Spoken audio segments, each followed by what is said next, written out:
Maverick News presents The Rick Walker Show. Defrag your mind.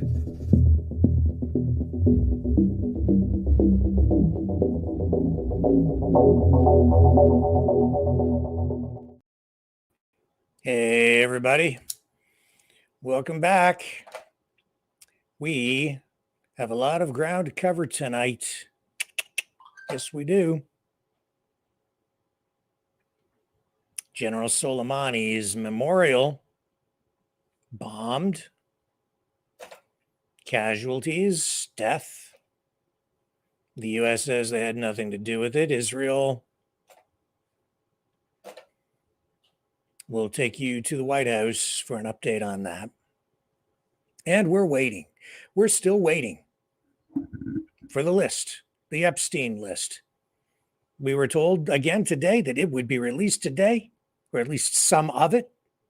We were told yesterday that it would likely be released, and then there were indications it might not be, and then it wasn't, and we talked about it last night, and here we sit tonight, and we are still waiting for the list. We will keep an eye open, and when it comes down, we will give it to you. And if appropriate, we will go to the phones and you guys can weigh in on the conversation. Might talk a little bit again about the problems with electric vehicles, and a guy actually blew his Tesla up rather than repair it. We have fake hoax bomb threats sent to state capitals around the country today.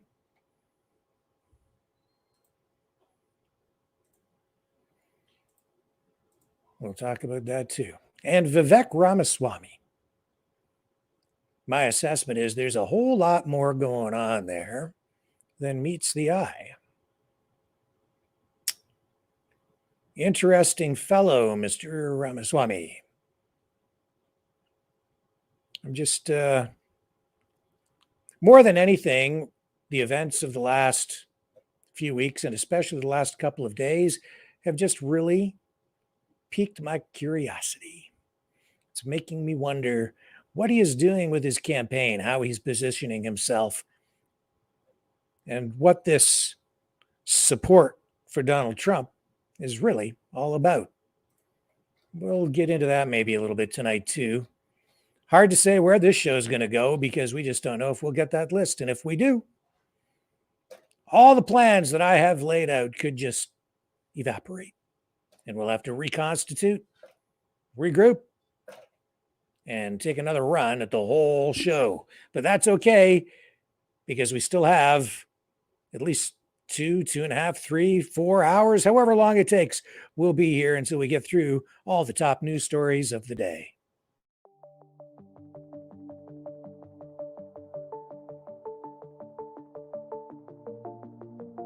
Greetings, brave Mavericks. Our quest for truth continues. We go beyond fake news. Together we expose propaganda. Together we pull others out of rabbit holes. We are maverick thinkers. We are all unique individuals, defenders of individual rights and freedoms, credible, trusted, grounded in reality. Maverick News, Maverick News. Defending free speech, free speech. Donate at freedomreporters.com. Do it now. Tomorrow may be too late. Maverick News. The world is watching.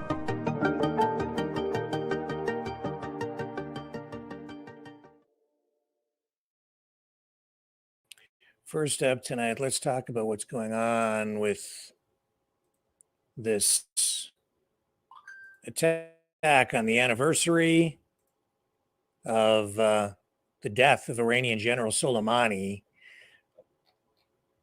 More than 100 people, it's believed, were killed in southern Iran today after explosions rocked a memorial event for the senior Iranian general. He was killed back in 2020, as I'm sure you are all very well aware, in a U.S. drone strike ordered by then President Donald Trump. And you may recall when Trump did that, the woke left, the Democrats, lost their collective minds and said that he shouldn't have done it. The media was quick to support that position. Trump came under incredible domestic public relations attack. A media furor erupted over that. But over time, he flipped that around, and the MAGA supporters gathered around Trump and embraced what he had done. Interesting how the battle lines, even on these issues, are drawn so clearly in the proverbial sand. The first two blasts at this event hit at around 2,300 feet from the tomb of Soleimani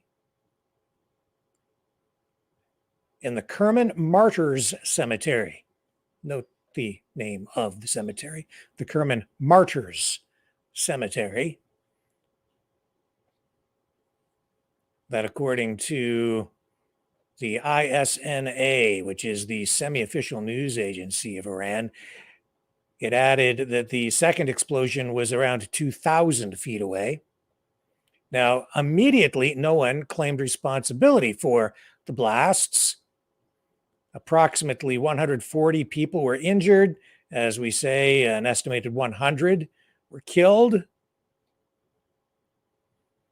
Soleimani grew up in the city of Kerman, which is the regional capital of a province of the same name, and was killed in Iraq's capital of Baghdad. At the time of his death, he was among the country's most powerful leaders of Iran's secretive Quds Force, which is part of the Revolutionary Guard. It's their job to protect and advance the nation's interests in countries like Afghanistan, Iraq, Lebanon, Syria, Palestine. Iranian officials have denounced the explosions as, in their words, terrorist attacks. But there's still a lot of uncertainty and a lot of questions surrounding this. Let's go to the White House, where John Kirby has been providing information today. We'll pick up his briefing, and they will bring us up to date on that incident involving Soleimani, and also what's going on in the Red Sea with Israel and Hamas, international trade, global unrest in general. Here he is. Here's Here's John Kirby at the White House. You all know he had the chance to speak again with Prime Minister Netanyahu yesterday. Mr. Sullivan held a phone call with Israel's Minister of Strategic Affairs, Ron Dermer, where they discussed ongoing Israeli military operations and ongoing efforts to see if we can't secure the release of the remaining hostages. The United States remains focused on working with a range of partners to help Israel defend itself, to surge humanitarian assistance to civilians in Gaza, and of course to defend our national security interests in the region. That most certainly includes protecting the free flow of international commerce in the Red Sea. To accomplish these goals, we have established and continue to maintain a significant force presence in the Middle East. This includes an aircraft carrier strike group centered around the USS Dwight D. Eisenhower with its embarked air wing of some 80 aircraft, as well as an amphibious ready group with its embarked 26th Marine Expeditionary Unit. That amphibious ready group, led by the assault ship USS Bataan, was moved into the Eastern Mediterranean in recent days, coinciding with the departure of the aircraft carrier Gerald R. Ford. Now, between the Bataan and the two other ships of her group, the USS Mesa Verde and the USS Carter Hall, this consolidates in that part of the Mediterranean more than 4,000 sailors and Marines and more than 50 aircraft. An amphibious ready group with an embarked Marine Expeditionary Unit is capable of a wide range of operations, and because it is sea-based, remains a highly flexible option to any commander-in-chief when it comes to the potential use of force. These ships and their Marines are augmented by 3 additional squadrons of fighter and attack aircraft that are based ashore, and additional highly capable warships at sea, including a number of destroyers that are specifically designed for ballistic missile defense. Some of those warships are operating in the Red Sea, where they, alongside the ship's aircraft and capabilities of more than 20 other nations, continue to counter Houthi attacks on civilian maritime shipping. You've all seen in the last couple of days what these ships have been able to do in terms of knocking things out of the sky. All told, these U.S. and coalition ships and aircraft contribute to an impressive air and missile defense capability, as well as robust intelligence, surveillance, and reconnaissance capabilities, not to mention offensive and defensive military power. As the president has made clear, the United States does not seek conflict with any nation or actor in the Middle East, nor do we want to see the war between Israel and Hamas widen in the region. But neither will we shrink from the task of defending ourselves, our interests, our partners, or the free flow of international commerce. That's why earlier today, we released a joint statement alongside 11 countries condemning Houthi attacks on commercial vessels in the Red Sea, one of the world's most critical waterways, and reiterating that these attacks must cease immediately. And just after we released that statement, Singapore came on board. So now there's 13 nations that have signed up to that statement. As we've made clear, these actions directly threaten freedom of navigation and global trade, and they put innocent lives at risk. This joint statement demonstrates the resolve of global partners against these unlawful attacks and underlines our commitment to holding malign actors accountable for their actions. Lastly, as you've seen, now in addition to this release, well, I think that's it. Take questions. Sorry. Thank you. I wanted to ask about Iran. Does the United States have any idea who might be behind the bombings there today? And secondly, does the U.S. think the killing of the Hamas leader in Beirut has significantly changed the strength of Hamas? So on your first question, we aren't at a point now where we have a lot of great detail on this bombing. Certainly, our hearts go out to all the innocent victims and their family members who are obviously their lives are going to be forever changed by this. But we don't have any more detail in terms of how it happened or who might be responsible for it. On your second question, again, I would point you to our Israeli partners to talk more about this. We're again not in a position to confirm the specific reports. I would just tell you that al-Huri was a noted designated global terrorist, and if he is in fact dead, nobody should be shedding a tear over his loss. I know you said you don't have any great detail on who was responsible, but can you rule out that Israel had anything to do with this? We have no indication at this time at all that Israel was involved in any way whatsoever. No indication, but just to be clear, you don't think, did they support or assist in some other way? I'm not going to speak for another nation. I would just tell you that we have no indication that Israel was in any way involved in this. And given that this was the Soleimani anniversary, did you have any intelligence that something was being planned for this day? We certainly had no indications that there would be some sort of violence surrounding the anniversary of his death. Just to follow up on the Lebanon issue, is there any concern that that particular strike might expand the conflict regionally? Well, I would just say, Trevor, everything that we've done, in fact, the laydown I just offered of the force posture changes that the president has ordered in the region has been designed to prevent an escalation or widening or deepening of this conflict.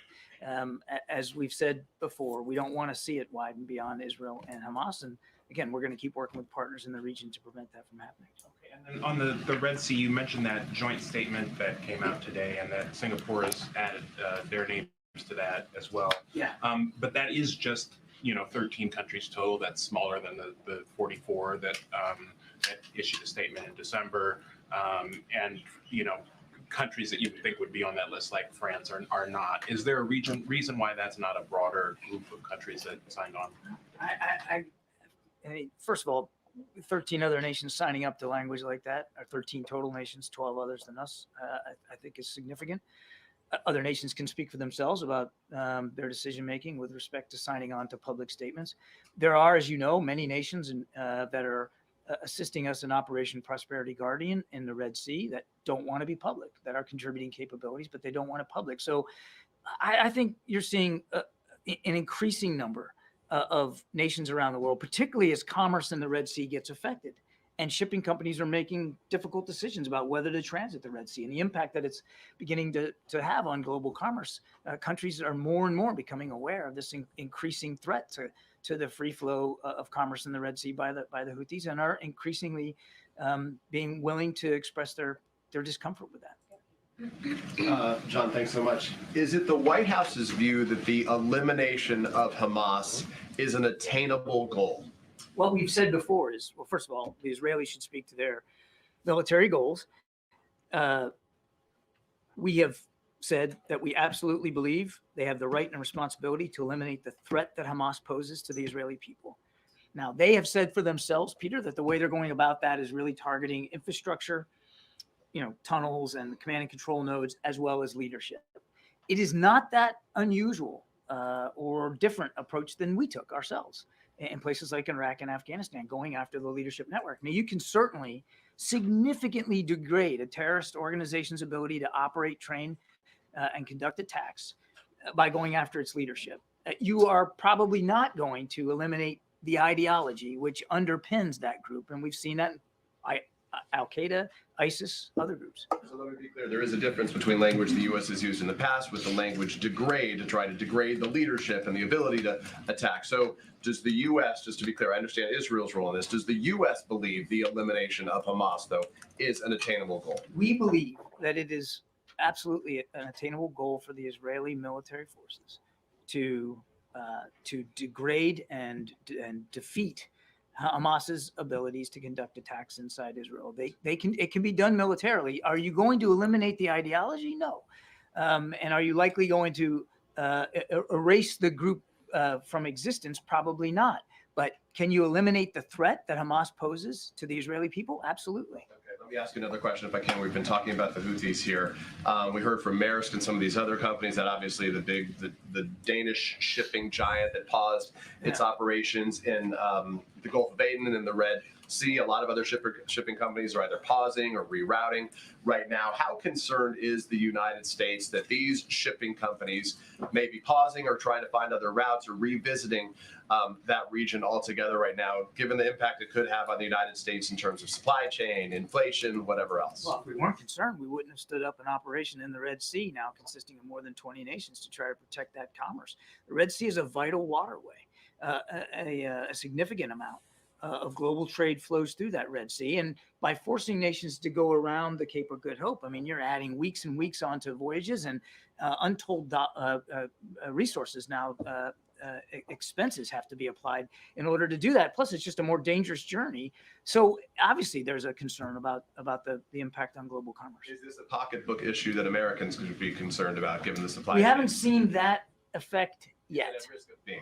It would depend on how long this threat goes and on how much more energetic the Houthis think that they might become. I mean, right now we haven't seen an uptick or a specific effect on the U.S. economy, but make no mistake, it is a key international waterway, and it can have an effect on the global economy. Thank you, Kareem. Thanks, John. To follow up on the eradication of Hamas, does the U.S. know how many more members of Hamas are left to eradicate? We have estimates. I'm loath to put the numbers out there right now because they are just estimates. But Hamas still has a significant force posture inside Gaza.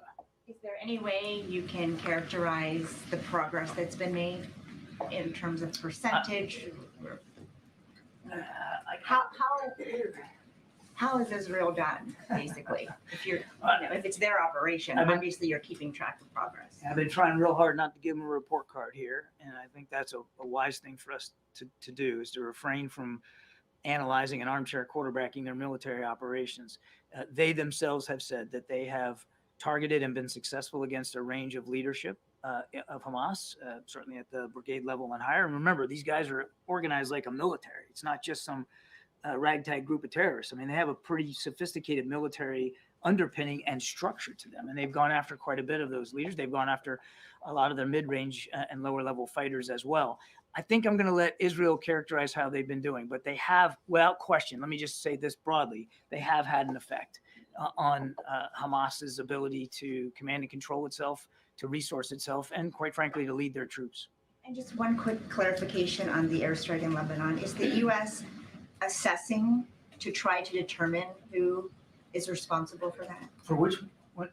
The airstrike in Lebanon for the Hamas leader. I'm not aware of any efforts of the United States to assess that or to analyze that. We certainly weren't involved in any way whatsoever. Thank you so much, John. Moving on to Ukraine, first of all, just your assessment of what we've seen in the last few days, but then also there's a Newsweek report that the U.S. is going to destroy several hundred quote-unquote expired ATACMS, which is, of course, a weapon that President Zelensky has asked for specifically. Can you confirm that? And is it possible that the U.S. could send those to Ukraine? And would that be a political decision or a military decision? I cannot confirm those reports. That's really a better question put to the Department of Defense. How about a lay of the land in the last few days, where we are? I mean, look, just broadly speaking, in the last 48 to 72 hours, you all seen that Russia continues to launch drone and missile attacks, including ballistic missile attacks on targets inside Ukraine, to include not only military targets in Ukraine, but civilian targets in Ukraine, to continue to try to weaponize winter, to go after their infrastructure. I mean, so for all the ballyhoo that I heard in the last few days about Mr. Putin and some press reports that he's all of a sudden willing to negotiate, he sure doesn't act like a guy who's willing to negotiate. He's doing everything he can to try to put the Ukrainians on their back feet, which is why it's so important that this supplemental funding request that the president put forward gets passed. We have given now Ukraine the last security assistance package that we have funds to support right before New Year's, right after Christmas. And we've got to get support from Congress so we can continue to do that. Israel too. South Africa's filed this 84-page lawsuit against Israel, accusing them of genocide. Israel says that this is blood libel. Does Washington agree? And where does this put Washington and Pretoria? We find this submission meritless, counterproductive, and completely without any basis in fact whatsoever. Thanks a lot, John. What's the U.S. assessment of the larger goal that Israel has set to eradicate Hamas? Is that still considered to be a realistic and wise military objective? I think I just answered that with Peter. We don't believe that military attacks alone are going to eradicate an ideology. And it's not likely that you're going to get rid of every single Hamas fighter. So in that sense, I mean, you still have to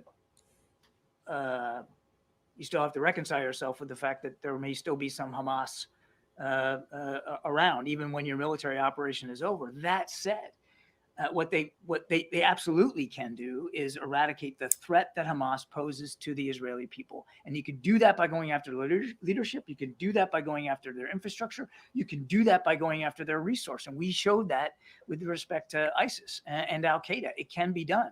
ISIS and Al-Qaeda still exist, but they are nowhere near the kind of threats that they once posed. So it can be done militarily. A couple more on Israel. Maybe this came up on Jake's call, but do you guys feel like you have any path forward on Israel's decision to withhold tax revenue from the Palestinian Authority? And then do you have any reaction to the Supreme Court in Israel striking down the judicial reform package that the Prime Minister put forward? I know the President has weighed in on it previously. Yeah, I don't have any update for you on the tax issue. And on the judicial reform, we are going to be careful that we don't comment on the internal workings of a fellow democracy.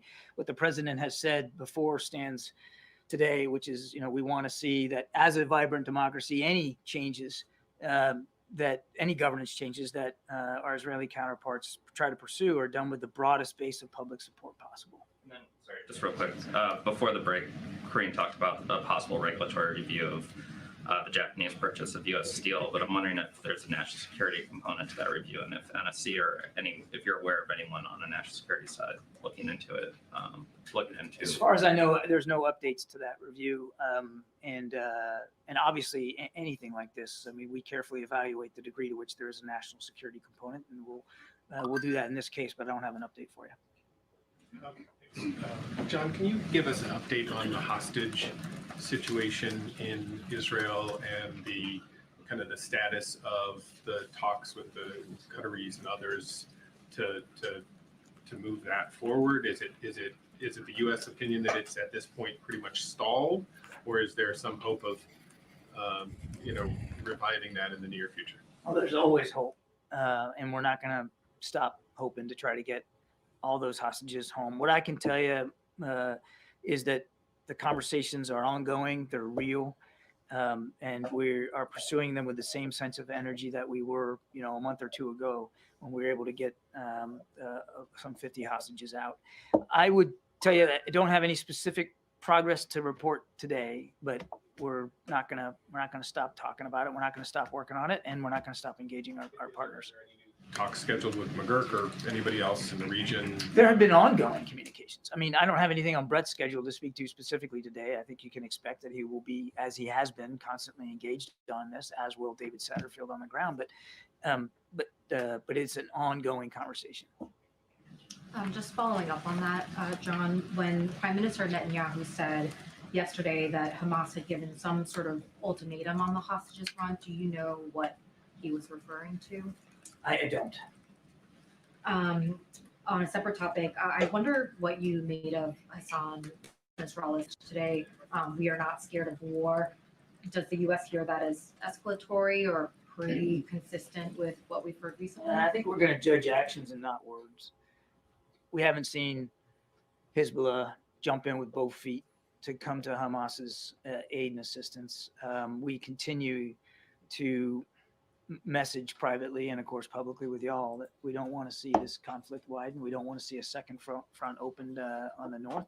We don't think that's good for the region, certainly not good for the Israeli people, and we're going to continue to deliver that message.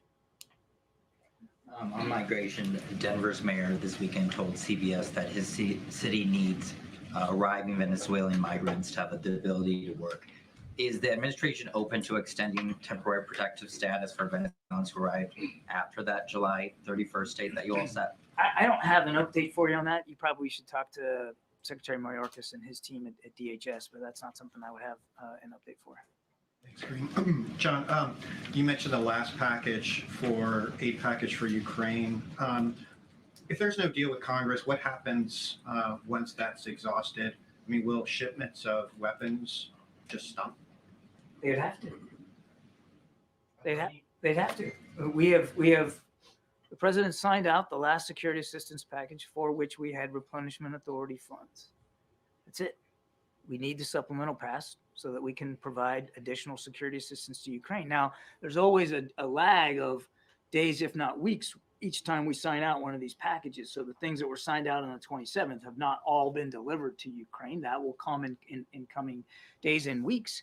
But after that, absent supplemental funding, there's no other magical pot to dip into to try to get support for Ukraine. So there's no other pools of government weapons that could be used temporarily and then refilled later?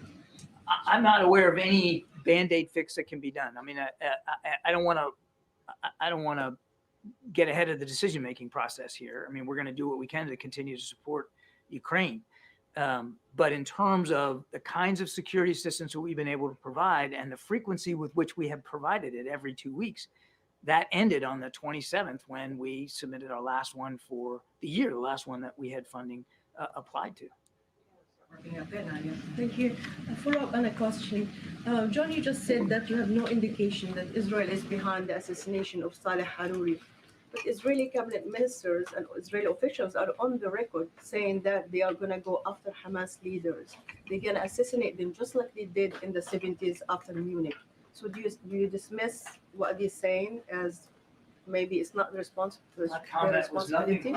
nothing to dismiss anything they said. I was asked a simple question. Do we have evidence that Israel was responsible for it? And I said we didn't. Now, Israel, as I've said before, has a right and responsibility to go after the threat that Hamas poses, which means they have a right and responsibility to go after the leadership of Hamas. Now, as I've also said many, many times from the podium, we expect that they'll do that in accordance with international law. A question. Yesterday, the State Department condemned a statement of two Israeli cabinet ministers calling for the displacement of Palestinians. Yeah. And I'm sure that's a position of the White House as well. It is. But practically, how do you enforce that? You have so much leverage over Israel, apart from condemnation. What practically can you do to stop this plan? Because Netanyahu defiantly challenged the White House when it comes to state solution and other issues with Well, first- keeping soldiers in the northern part of Gaza. First of all, I don't think we can call it a plan. These are comments by two cabinet officers. That doesn't constitute an Israeli plan. Okay, so we're going to pull out of that, and we're getting, and I also want to draw attention to these reports that indicate the release of the Epstein list is being delayed until at least January 22nd because of a court challenge from a woman who is seeking to protect her identity. So we'll continue to follow the story, and I may be a little bit behind on reporting that today or this evening. But we do know that the release of all those names, at least 150, maybe 170 or more, mentioned in these court documents, will be released on a rolling basis. But the judge in this case has delayed, or a judge has delayed the unsealing of two of the Jane Does until at least the 22nd. But the rest of the names will be unsealed on a rolling basis starting, well, again, maybe today, but still, again, not seeing anything coming down. So I'm really not sure where we're at with this, folks. I'm just like you, sitting back, waiting to see what is going on, why we're not getting the information. So I'm seeing two kinds of reports coming in here tonight. One saying that none of the names will be released until at least January 22nd. Other reports saying that we will still get some of the names released on a rolling basis. And the two women, there are two women, I guess, as I'm seeing here from this information being sent in, that seek to have their names protected. And their names won't, I don't know what's going on with that. So nothing will happen with those names until at least the 22nd. We might get more names, other names, some names prior to that. Not really clear from all these different reports coming in. And I don't want to steer you wrong on this. My take on what I'm seeing here is that we may get some names still before the 22nd. We were told again today when I was checking that we would get some names today. And I have not seen any of that again yet. And I can tell you too that if, there are other reports saying that, the globalists are taking steps to prevent the release of any of these names still, because it's going to result in some real embarrassment for some pretty powerful people, I think. Some real embarrassment. Alan Dershowitz, the lawyer who represented Jeffrey Epstein, has acknowledged that his name will be on the list, but he says that it's simply because he was representing Epstein as client. Here he is. Here's a clip of Dershowitz. I mean, I've seen the reports all weekend. Everyone's saying that your name is on the list. Do you know for sure? Do you know if you're going to be on this list? Of course I'm on the list. I was his lawyer. I flew down on his plane to represent him in court. I was with him in court. I sat next to him in court. Of course I wanted my name revealed. I was one of the persons who moved to have everything revealed. What I'm afraid is that the judge has picked and chosen and hasn't revealed everything. I want everything revealed, because if everything is revealed, it will prove what I have said from day one, that I didn't do anything wrong. In fact, the woman, Virginia Giuffre, who accused me, ultimately admitted that she may have mistaken me for someone else, a case of mistaken identification. So I want everything out. I am not ashamed of anything I did. I was a lawyer the same way I was a lawyer for O.J. Simpson, the same way I was a lawyer for Klaus von Bülow, the same way I was a lawyer for President Trump. So of course my name's going to be in his files, but not in an incriminating fashion. We shall see. We'll see where it goes. If we get any names tonight, I'll share them with you if we get any information. But right now, I'd say it's not really looking that good for any new information tonight, even though we were told we would get it. Back to what's going on with Israel, Hamas, and the Houthis. The governments of the United States, Australia, Bahrain, Belgium, Canada, Denmark, Germany, Italy, Japan, Netherlands, New Zealand, and the UK have issued a joint statement. It's a warning to the Houthis in Yemen. They say if the attacks in the Red Sea continue, the Houthis will be attacked. Here's a look at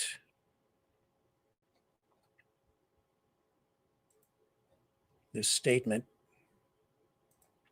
This is what they wrote. Here it is. I'll read it to you.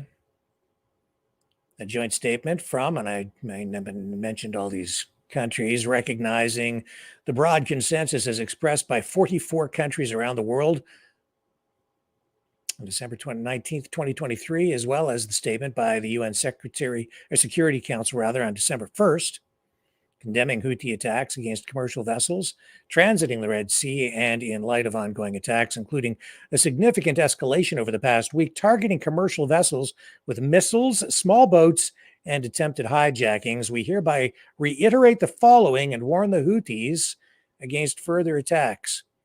Ongoing Houthi attacks in the Red Sea are illegal, unacceptable, and profoundly destabilizing. There is no lawful justification for intentionally targeting civilian shipping at naval vessels.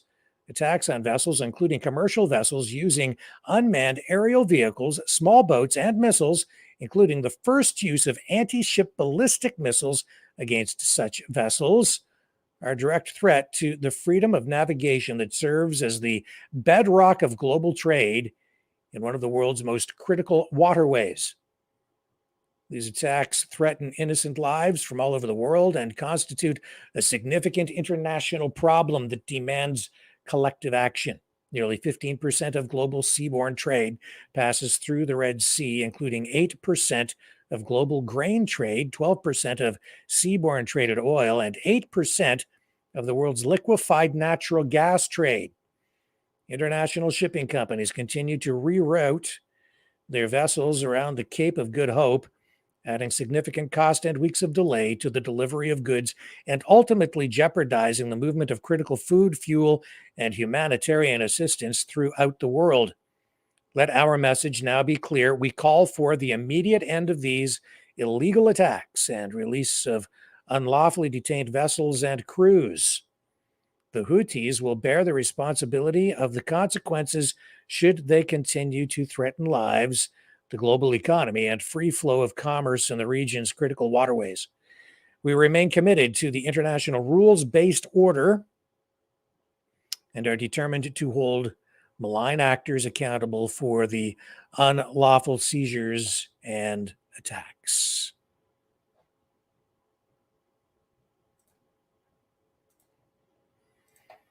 And there you have that. Now,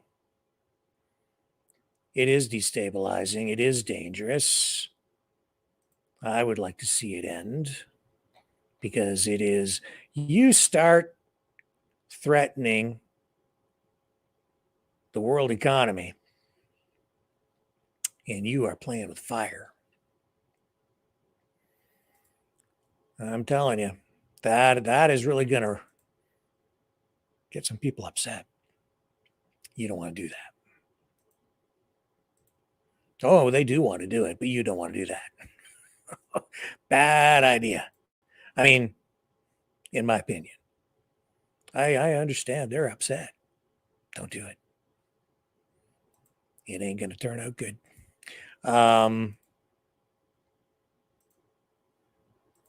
It's not going to end well.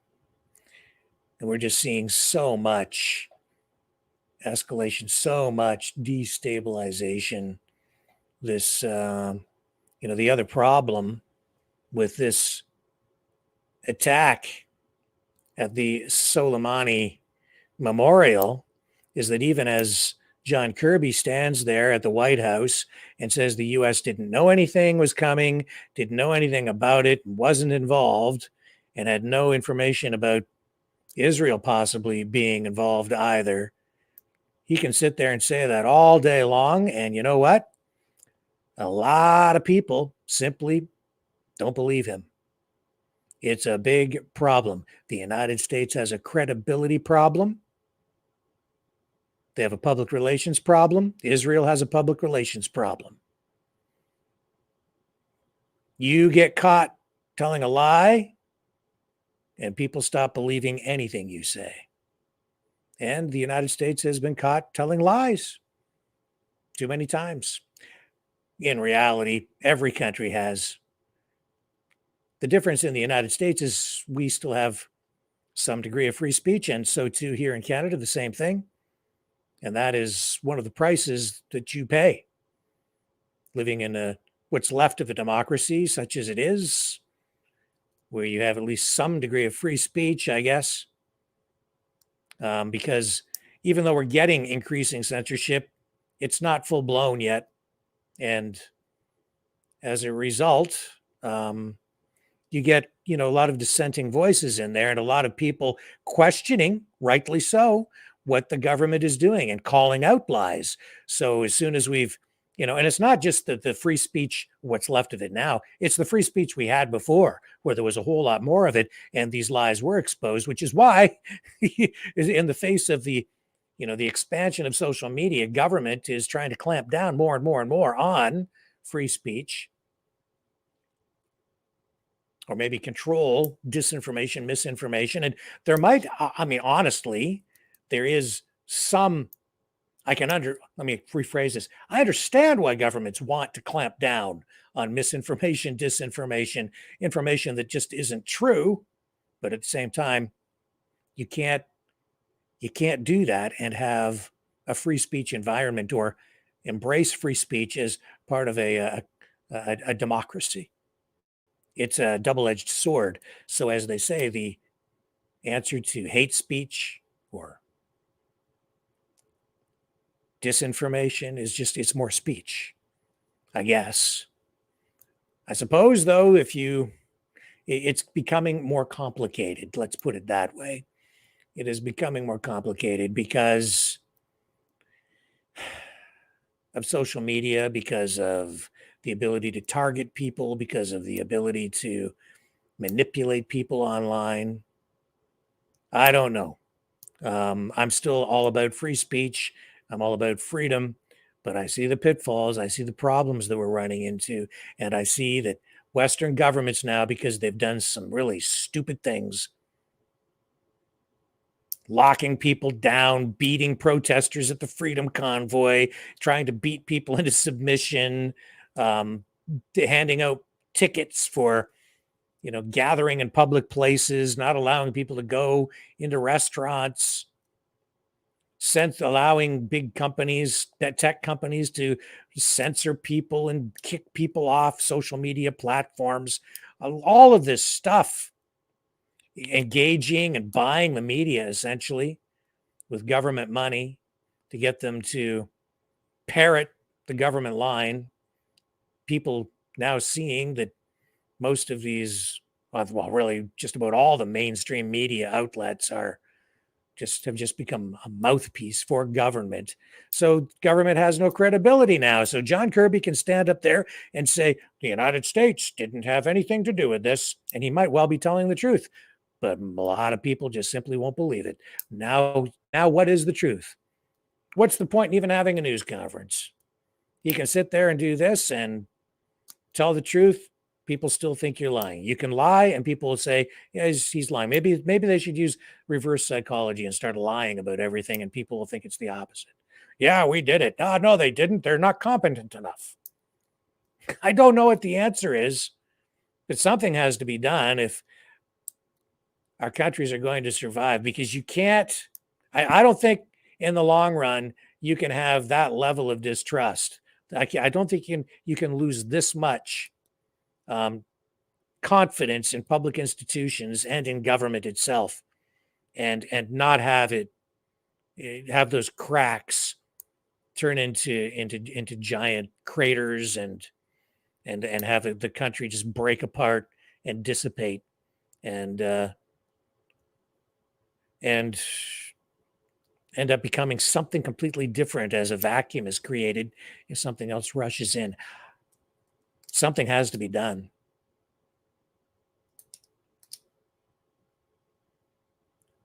This coming presidential election, is it going to make any difference? I don't know. These elections seem to make things worse because, again, people have no confidence in, a lot of people, at least half the people, don't have any confidence. If your side wins, people say, yeah, it was fair. If your side loses, it was all rigged. Right? And it's not just Trump, man. You can go back. How many elections? You can go all the way back to the election of JFK. Even his election was contested, or thrown into doubt, saying, many people think that it was basically stolen from Nixon, right? So it goes back and way, way, way, way, way back, these problems, but really amplified today. It is all this lawfare is being used against Trump. It just amplifies things even more. And then Vivek Ramaswamy. I want to comment on him a little bit. It's very interesting. I've just noticed how he has been positioning himself. Very smart guy. Very, very smart guy. And he is cozying up to the MAGA base like no other candidate. Backing Trump. I mean, it's a love affair. I don't know if it's a two-way love affair or not, but Ramaswamy certainly seems to be in love with Donald Trump. And I watched him on InfoWars today. And again, pro-Trump all the way. Trump's awesome. But he's running against Trump. And in that interview, clearly positioning himself not just as a potential VP pick, but more importantly, as a Trump replacement. Make no mistake, that is what he is doing. It's very interesting to me. There's something more going on here. It's a soft pedal at this point still, but I'm certain that this is where we're at with him. He And I don't think he's alone on this. Of course, you want to become president of the United States, you need powerful allies, people behind you, a machine, you need the money, you need the organization. I don't know exactly who is exactly behind Ramaswamy. I don't even want to really speculate. But every candidate has people that you see and people that you don't who support them. Here's this tonight. NBC. Look at the headline. Vivek Ramaswamy argues Trump is wounded and his movement needs a new leader. Isn't that interesting? I think that's very interesting. Needs a new leader. He's wounded. And he said in the interview with Alex Jones that, the deep state will never let Trump get anywhere near that White House again. And all this talk about they might kill Trump, they might assassinate him, and everybody's saying, oh, I hope they don't, but they go on about it. That kind of talk also very concerning. We're hearing similar talk about RFK Jr. as well. And if either one of those guys, if they get touched in any way, man, we have a powder keg in the U.S., and it wouldn't take much to set the whole thing off. The whole country would just explode, I think, if either one of those guys, especially, it doesn't matter. You pick either one, and watch the conspiracy theories fly, then probably never find out the truth about what might actually have happened. I don't know. Who knows what might happen? I certainly hope nothing like that goes down. But let's listen to what Ramaswamy was saying here on NBC, because this, I think, and this is, we're not going to run the whole thing, but man, like I said, he's positioning himself not just as a VP pick, but maybe as a replacement. Mr. Ramaswamy, thank you for joining us for the NBC News Des Moines Register interview series, Closing Arguments, Iowa. Good to be here. Welcome to the Des Moines Register newsroom. It's good to be here. So you completed yesterday what you're calling the double grass. So we're freezing up there. The first time we've seen somebody complete the 99 county tour twice. But so far, if there's a groundswell of support for your campaign, it's yet to materialize in the polls. You said last week that you think you can win the Iowa caucuses. What are you seeing? What evidence on the ground do you see that the polls and the pundits are missing right now? Just even take our biggest event last night. It was pretty representative of what we're seeing across the board. 90% of the people who came up afterwards, taking pictures, saying they support us, signing up as volunteers, are first-time caucus goers. So I think a lot of the polls are badly underestimating the level of support we have from college campuses, from libertarians, from conservatives and America First patriots, but who have not shown up at a traditional Republican caucus before. And so if those people come out, and I expect they will, they tell us they will, they're very actively engaged with our campaign. Those numbers are growing by the week. I think we're going to be very successful at the Iowa caucus. I am highly confident we're going to shatter the expectations that have been set for us. And I do believe we have a shot at winning the Iowa caucus if many of those people do come out. And so I feel very good about where we sit, and we're excited for the path to the finish line. Well, you've been setting a lot of those expectations for yourself, saying that you can beat Donald Trump, who right now is polling in the Des Moines Register NBC News Iowa poll at 51%. You're at 6%. What happens if you don't shock the world? Would you be willing to continue your...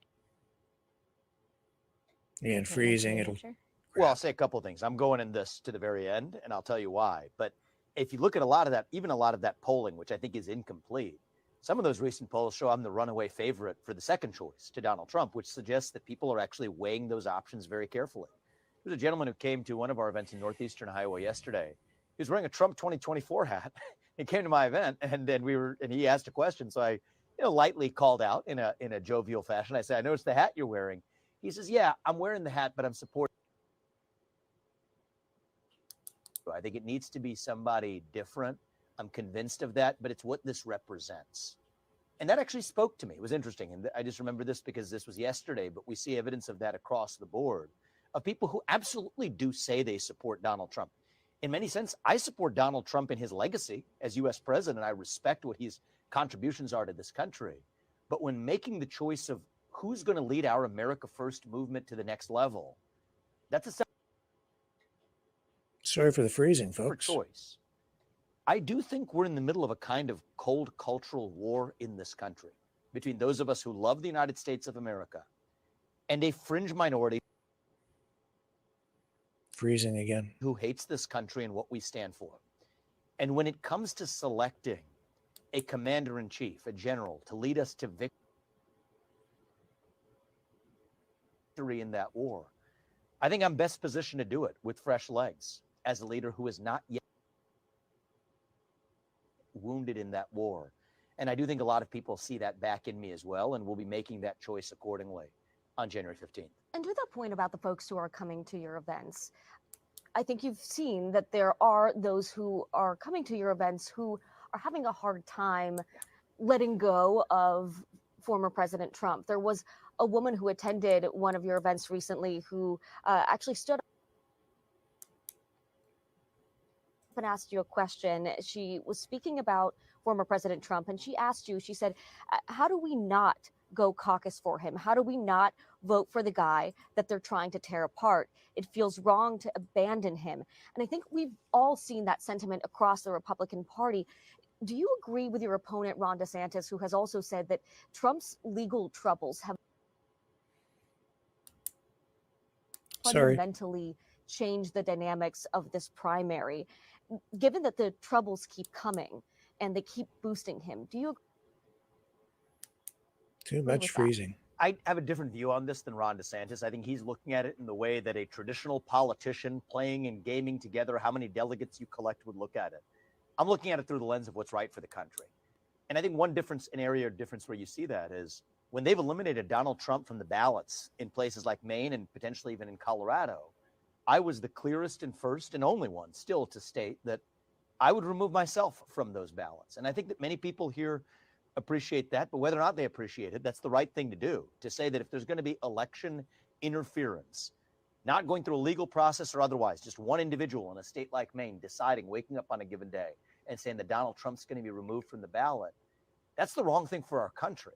And so I stood up for that just as I was the first and only person to clearly stand up against these politicized prosecutions against Donald Trump. I think it's very different than Ron DeSantis, who's been focused on collecting delegates. Right, but all of that has helped him in this primary. His numbers have gone up every time these legal threats have come his way. Look, I'm not a political analyst. I'm a candidate for U.S. president But you with see a vision for the this same country. numbers we do. Well, I'm in this, Dasha, here's my approach to running this race. I'm going to tell people who I am and what I stand for. Share my true convictions. Share it honestly without a filter. And my deal with the voters is you don't have to agree with 100% of what I say to support me. But what you know about me that's different than anybody else, I think in American politics today, certainly in this race, is I will tell you what I believe 100% of the time. And I think that that's a longer sales cycle, right? I think that Iowans, you know this well, wait until the end. They're very thoughtful about making their decisions. They're evaluating people almost as a job interview. And that's what this is. This is a job interview to be the next U.S. president. And I've not seen people anywhere in this country as thoughtful as Iowa about taking that process really seriously. So I think in the next 10 days is when a lot of those people will be making their final decisions. And my bet is they're going to reward the candidate who has been frank, who has been brutally direct with them through this process, not treating it as a political horse race analyst. The questions you're asking are fair questions I should ask to a candidate. I think most other candidates think about it this way. What's being reflected in the poll numbers? Is what I'm saying working or not?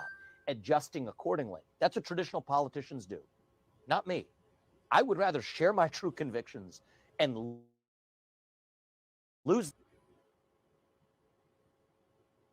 Still freezing. than to win by playing that political snakes and ladders. So I'm just not doing that because I think it drains my inner core out of me if I were to be doing it. I prefer to bring, people use the word authenticity. What does it mean? Okay, so I'll say this. I don't believe the polls. I will say that I think he's polling much higher than the polls are giving him credit for.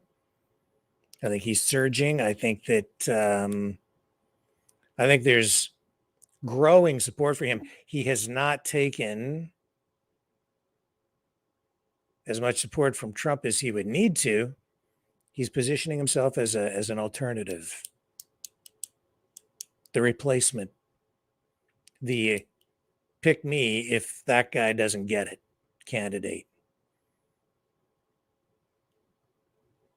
And as we're seeing, it appears there will be an effort to make this a sort of a two-way race between Nikki Haley and Donald Trump. And I don't understand why the Republican establishment is throwing their support behind Nikki Haley so much, because she's underperforming, not doing well in her public speaking engagements, not very quick on her feet, not very witty, and very much a war hawk, which is very concerning, I think. So I don't know, guys. I mean, I'm speculating here. My political spidey sense is tingling. There's something else going on with Ramaswamy. Not to say that it's a bad thing necessarily, or even a good thing. It's just something. You can smell it. You can feel it. It's right there in front of you in his words. Very, very interesting. The other thing is, I'm still convinced that Trump is going to be the candidate. And it feels like a lot of what we're going through right now still is very choreographed. Even the lawfare, these attempts to keep him off the ballots in Colorado and Maine and maybe some other states. It seems like political theater that is it even really to keep him off the ballot, or is it to just generate more attention for him and in the end create more sympathy to make sure he is the candidate? Maybe the Democrats think Biden can beat him, but maybe not some of these other potential challengers. Who knows what's going through their minds, if anything's going through their minds at all, if even they seem mindless at times, especially Biden. Now, him, I'm not so sure he will be the candidate. I'm not so sure he has the longevity for it. He's fading, continues to fade fast. And even if he is reelected, I don't think he would be I don't think he has it in him to serve out another 4-year term. As to get through the bulk of this year, less than a year to go until the presidential election now. It's going to be one heck of a ride. But Ramaswamy, watch that guy. That's the guy to watch, not DeSantis. DeSantis isn't going to be the guy. None of these other guys are going to be it. And even Nikki Haley, not going to be. Now, the other thing that I'm hearing about is there is pressure from within the Republican Party to put Nikki Haley on the ticket with Trump as the VP. And it looks like there could be some pretty fiery debates behind the scenes and even in public that will erupt over that. With some thinking that Trump needs a woman on the ticket. I can understand that thinking. And the other idea, I think, would be that if you put Nikki Haley on the ticket with Trump, she can then bring over some of those never Trumpers from the Republican side that Trump needs in order to win the actual election.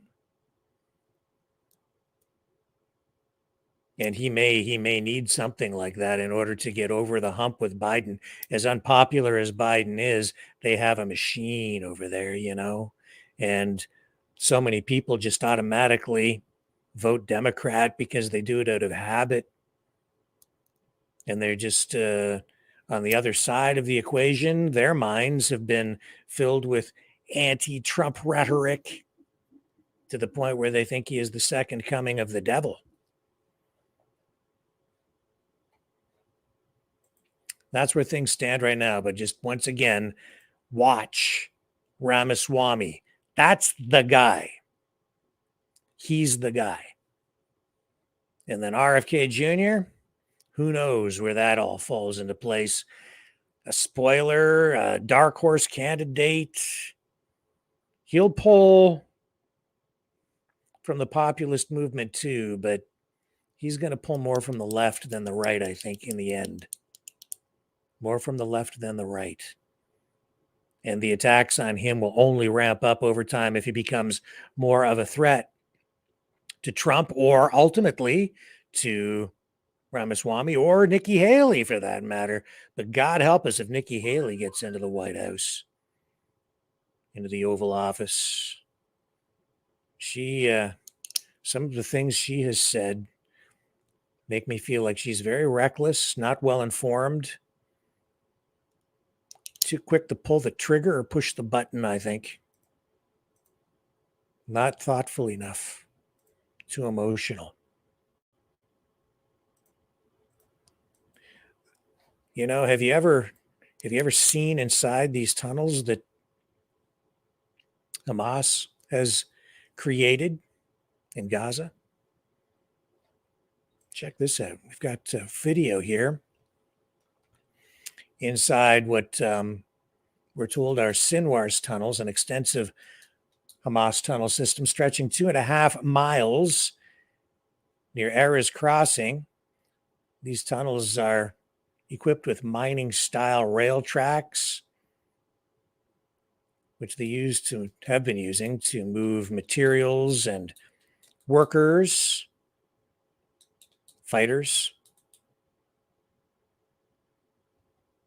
You know, take a look at this. I mean, in people's minds, as you know, when you think of Palestinians fighting back against Israeli forces, I've said this, the first thing that pops into my mind is a kid holding a rock, throwing it at a tank, because that's the image that has been embedded in people's brains through information warfare. But the reality is something different. Hamas has incredible amounts of funding. They are not as poor as people believe. You know, it's the same thing with Al-Qaeda or ISIS, and people think that here in the West, people's minds are such that we have a cliched image of, we had a cliched image of Osama bin Laden. Where was he? He was living in a cave. No, he wasn't. He was hiding in, here and hiding there and going up into probably Pakistan and then back down into here and over there. And he was in buildings and cities. He was just hiding. These guys don't just fight with rocks. They have rockets. They have not rocks, they have rockets. And guns and bombs and tunnels like this one. Check this out. What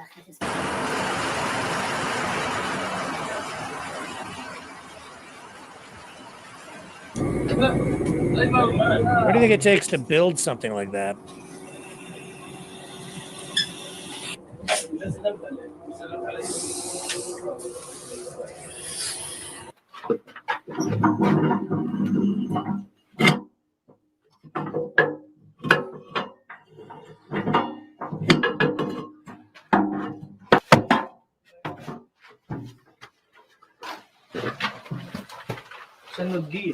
So this is apparently footage that was shot by Hamas and then recovered apparently by Israeli Defense Forces, intelligence, and released.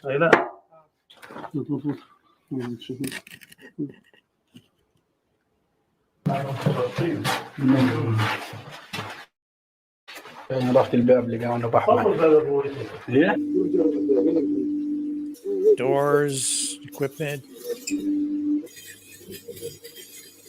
This is like a mining operation.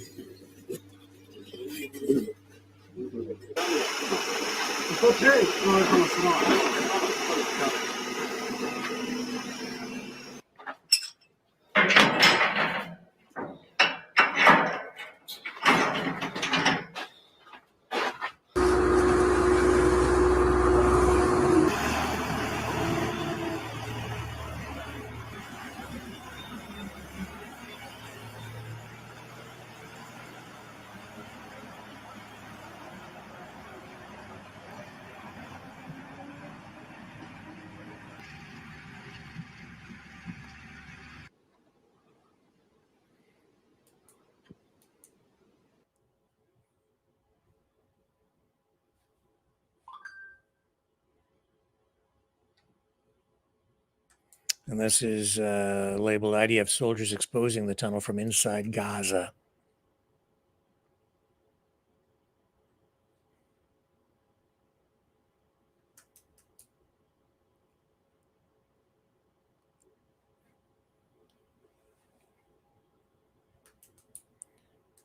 That takes a lot of resources, money, to build something that complex. That takes engineering, planning, takes a lot of people, takes time, takes a lot of construction materials, and some pretty serious tunneling equipment. That's not a couple of guys with a shovel. That's an industrial military scale operation, man.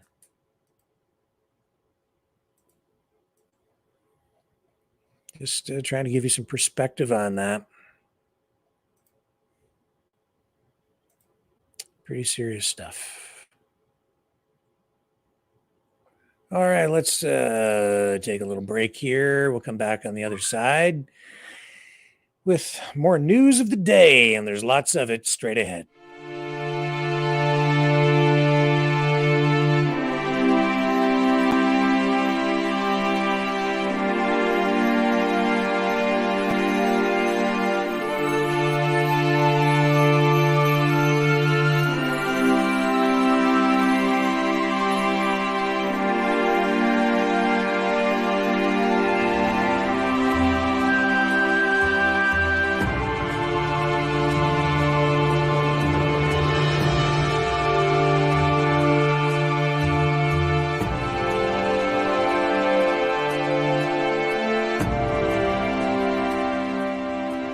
Maverick News. The world is watching.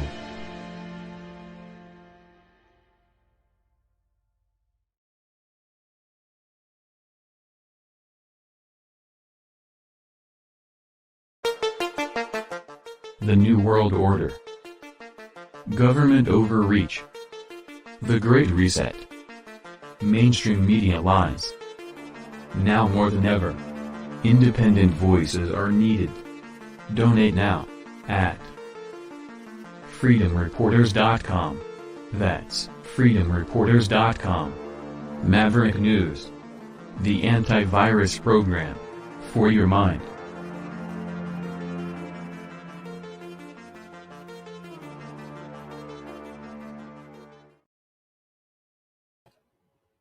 I'm back, and if you are watching on Facebook tonight, you're not seeing anything because I didn't even hook Facebook up this evening. I didn't even try.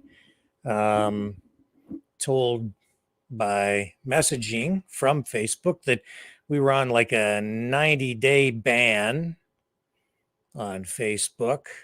Then it looked like maybe the ban had been lifted. They're all over the map with me on this. It looks like we can post. I don't know. We've been prevented from live streaming. So I was like, you know what? Screw it. I don't care. I care, but I don't care. You know what I mean? So it's like frustrating. But they've been throttling. They've destroyed Facebook for us. They really have. We used to have a really, sizable audience on Facebook alone, but the censorship, the throttling, the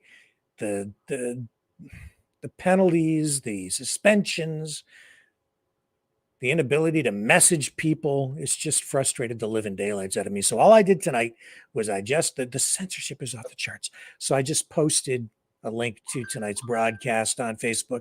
I may just do that from now on and just stop even giving them the content. Let them suffer the consequences of banning everybody. They don't have any news on there anymore. It isn't, I've noticed that since in Canada, with the removal of news content from Facebook, it's boring. It has really messed it up.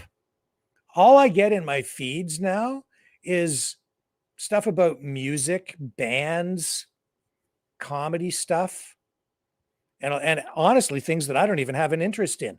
It has messed up their algorithm. I don't know if Facebook ultimately will survive this.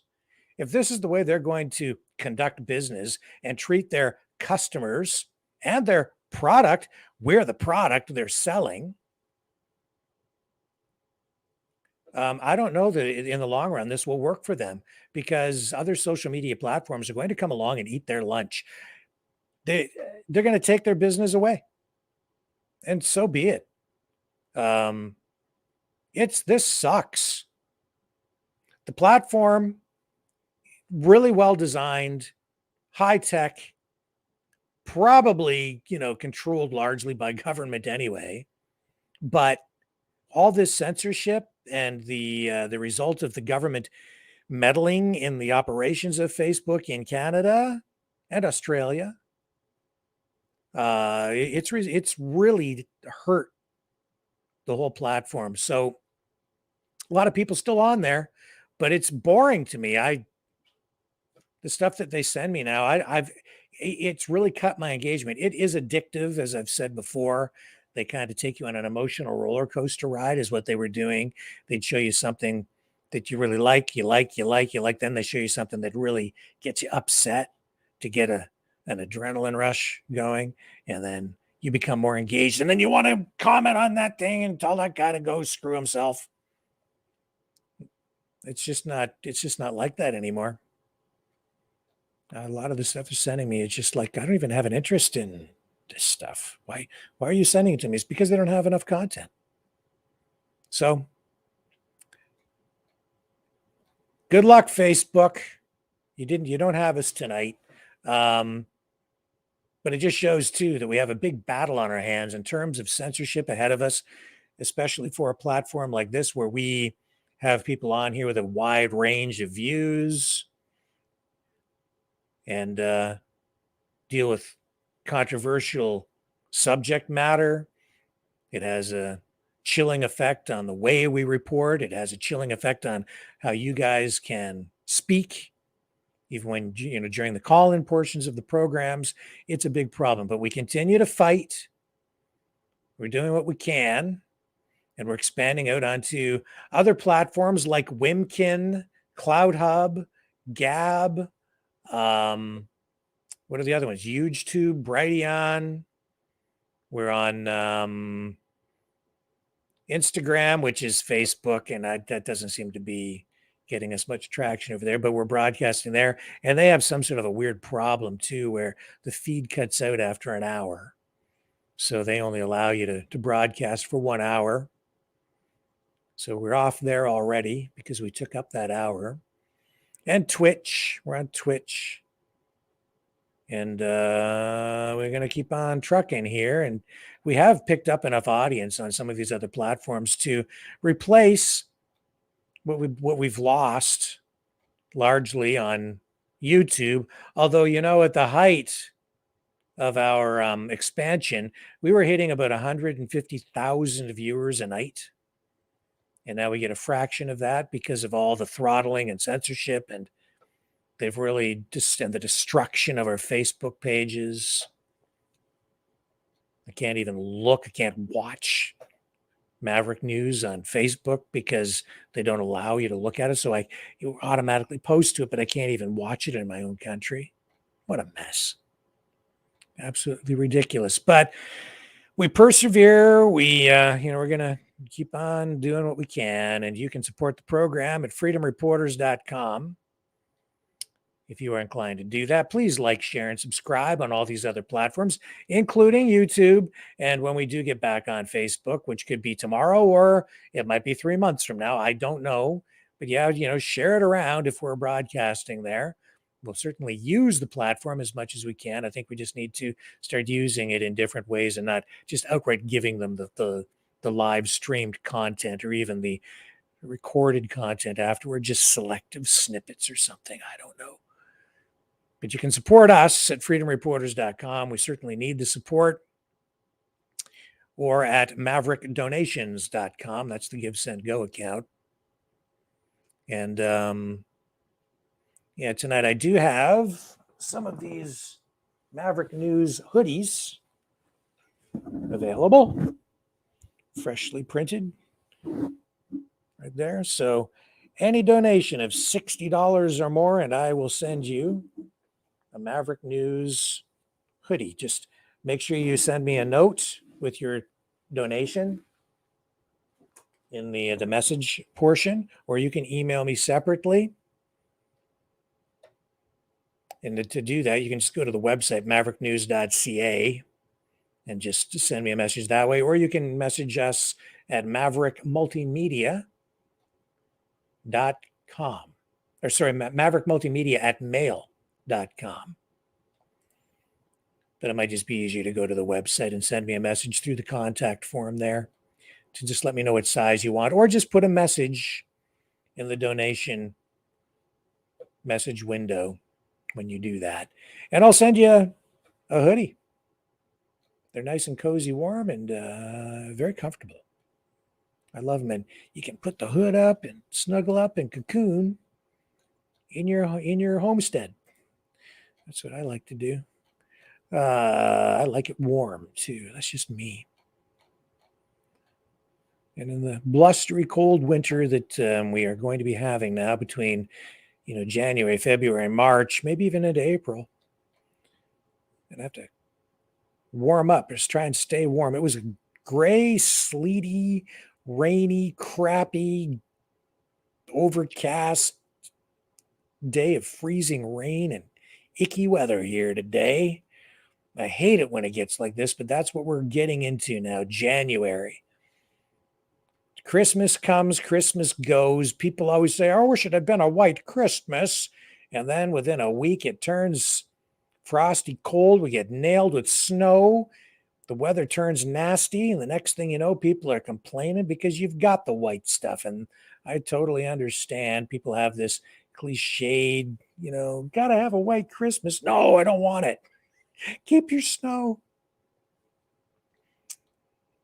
And it was an icky day today. I'm glad I fixed the roof yesterday while I had the opportunity to do that. Had a little minor roof repair to do out in the cold, but at least it wasn't freezing rain like it was here today. But anyway, that's what's going on. So, you know what else is going on? You know who else is getting kind of a frosty reception from the media and the public? King Charles. Yeah, he's facing calls to step down as king.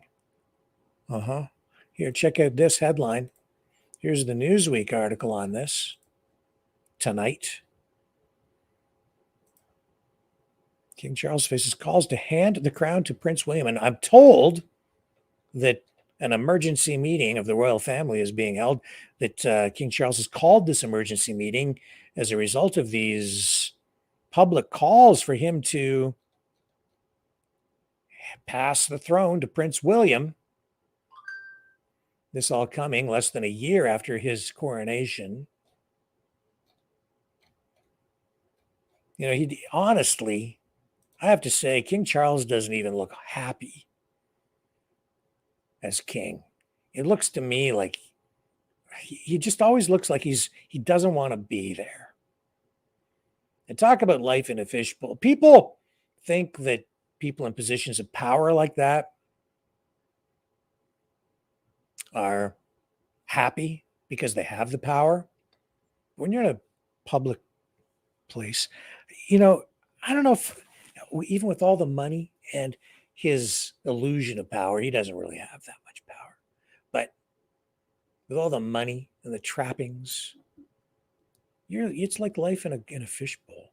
You can't go anywhere without a security detail. You have no real, very little privacy. You can't just walk down the street on your own, or someone might shoot you in the head. You're always a target as a leader. It's a big price to pay. So if you're not into it and you don't really want to serve your country, if you're not passionate, if your love of your country isn't, running literally through your veins, if it's not right in your blood, it would end up being an incredible burden. I think, to some people, and you would be miserable doing it. Even Justin Trudeau, he doesn't look happy to me. And it looks to me like and I see see it in his eyes. It's like he's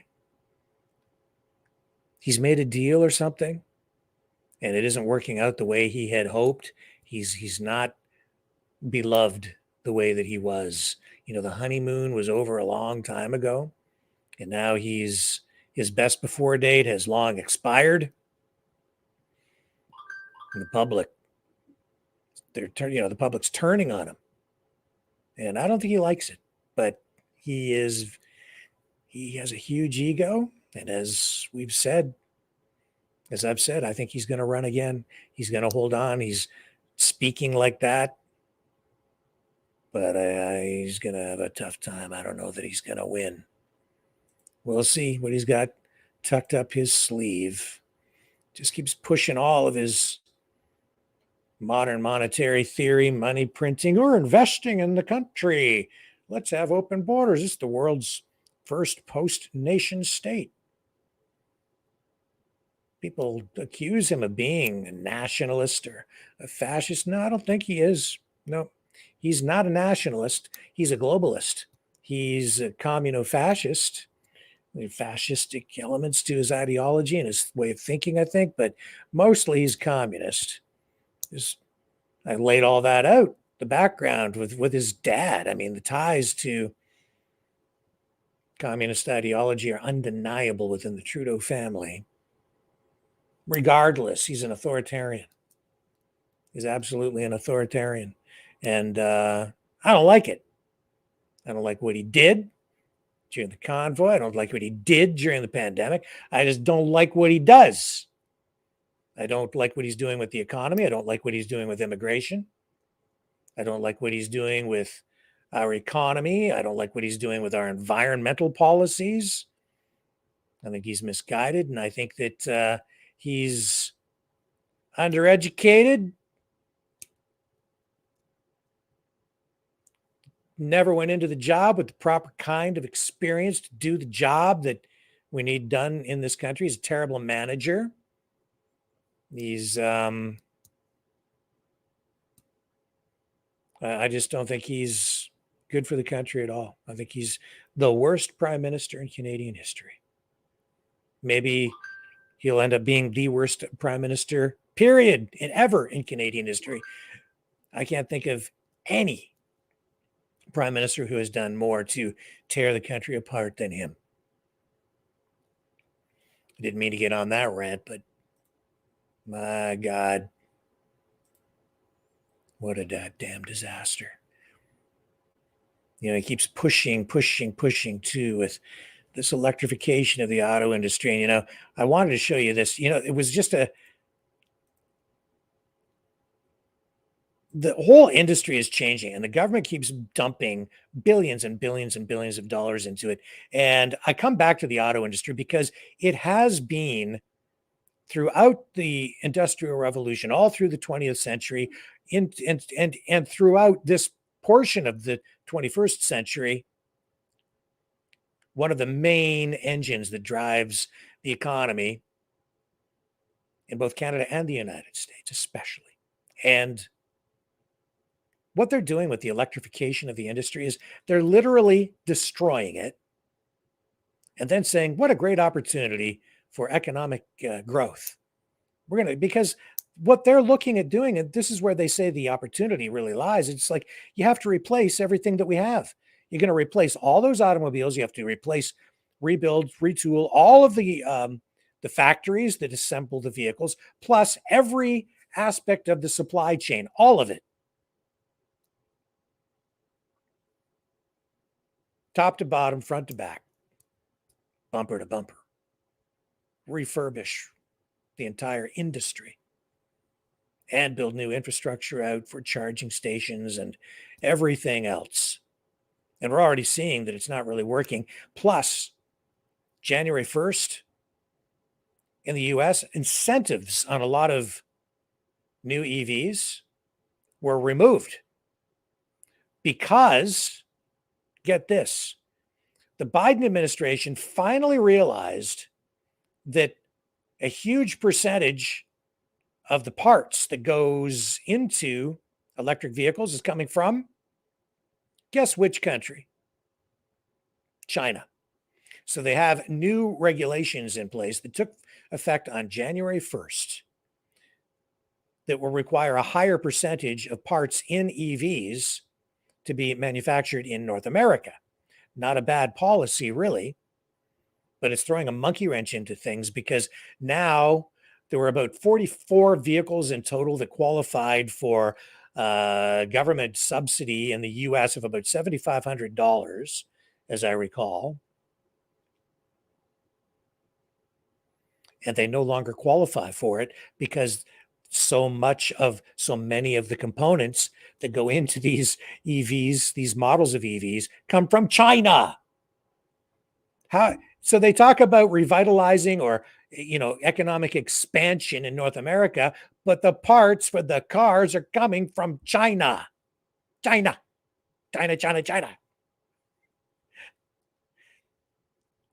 Well, at least they're waking up and understanding now, especially in the in this new multipolar geopolitical global economic reality that, hey, maybe we should manufacture some of this stuff domestically.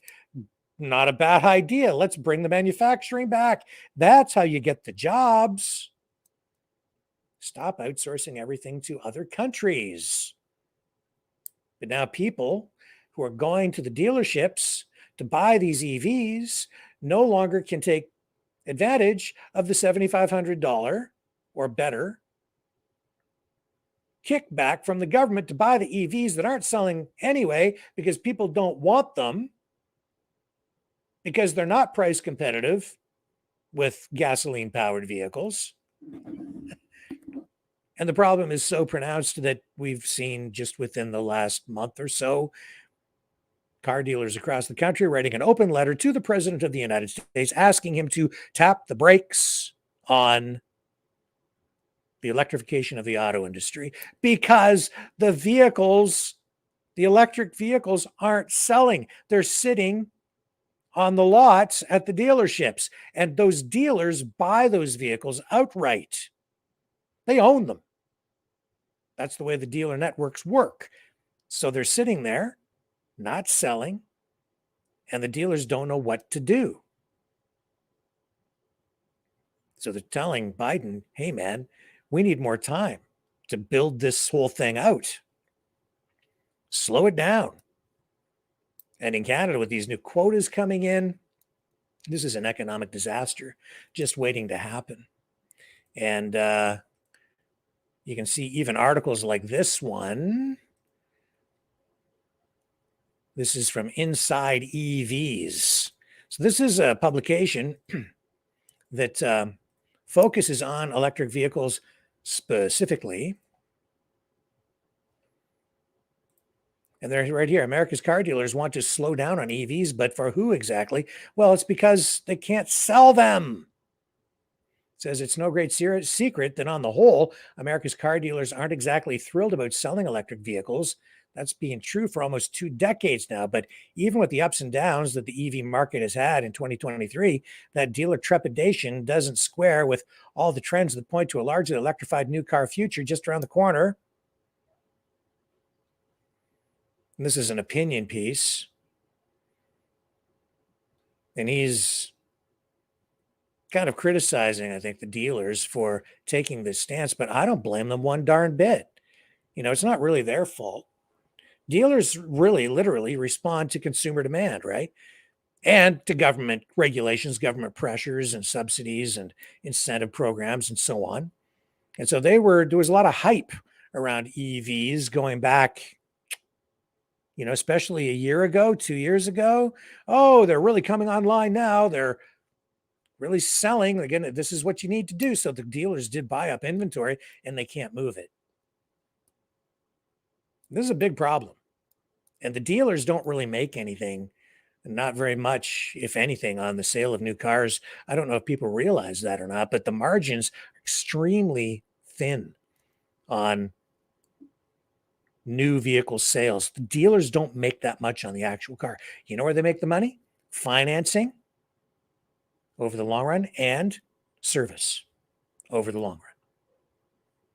That's where they make their money on the car. They're not just selling you the vehicle, they're doing the financing, and then they're going to make the money over time servicing the vehicles as well and the sale of parts, which is also why they're not thinking things through on these batteries. There's still no viable plan. In fact, there's no plan at all, no system in place to deal with the batteries, the used batteries coming out of these vehicles. The governments are not really dealing with that environmental disaster waiting to happen in an adequate way. It isn't clear where these batteries are going to go, how they're going to be recycled. They can't just be thrown into a landfill because they're full of toxic materials. And Justin Trudeau, Joe Biden, these environment ministers, these politicians, these bureaucrats, they simply have not taken the time to think this whole thing through adequately. Big, big problem.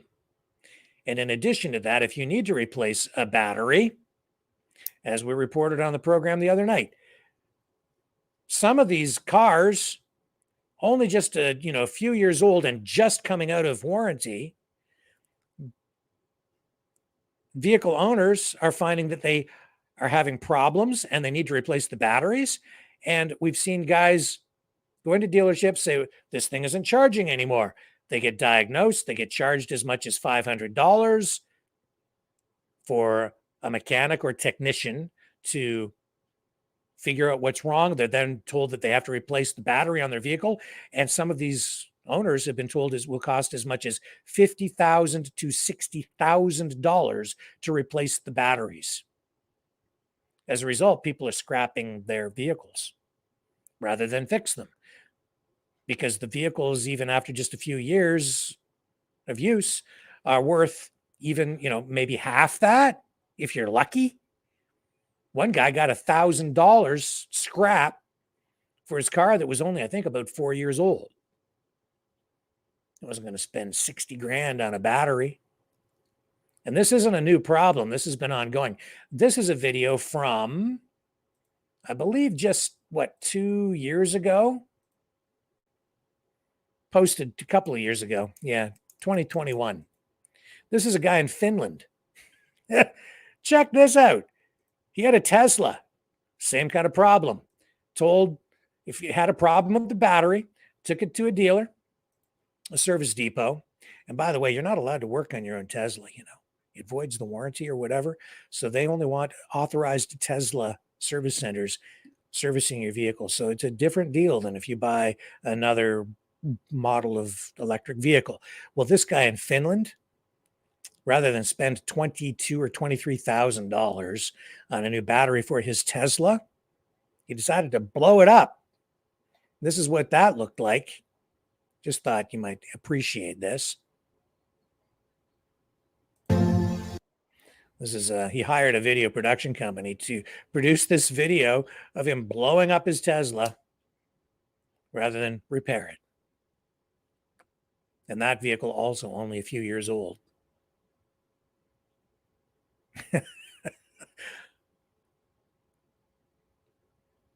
Holy Toledo. Or should I say, holy Tesla.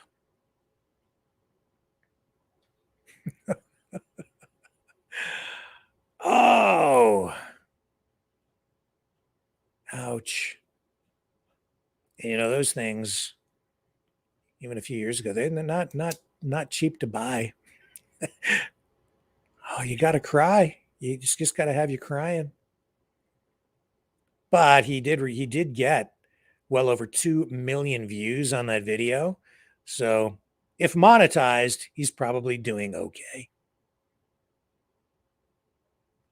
All these different angles of this car being blown to kingdom come.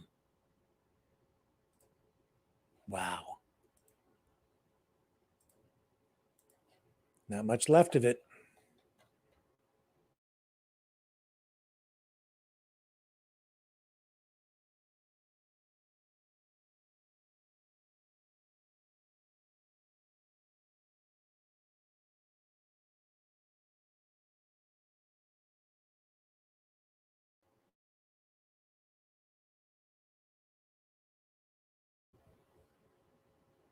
internet.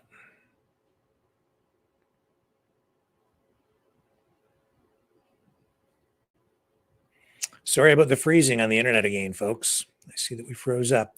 Let's take a little break. We'll be back right after this.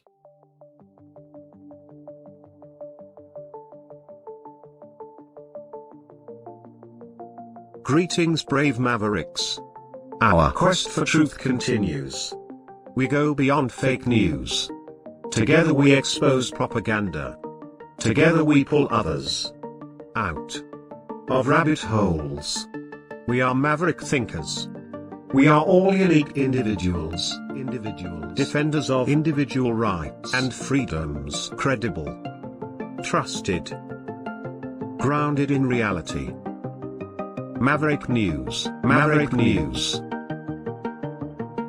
Defending free speech, free speech. Donate at freedomreporters.com. Do it now. Tomorrow may be too late. Maverick News. The world is watching.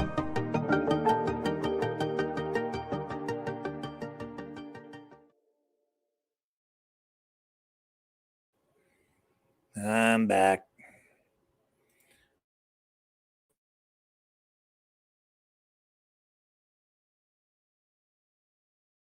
Should briefly series of hoax bomb threats that came out today. And are we freezing up again here? Looks like maybe we are. Yep, freezing, still freezing. But we did have a bomb hoax.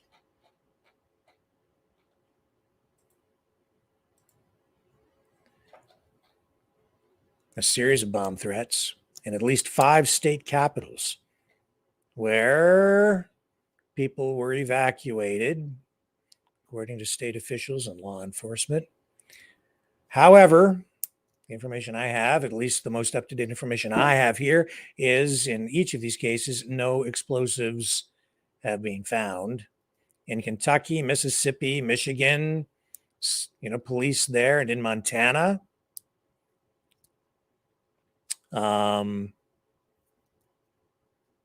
They all have confirmed that threats were received. The FBI says they are aware of numerous hoax incidents involving bomb threats.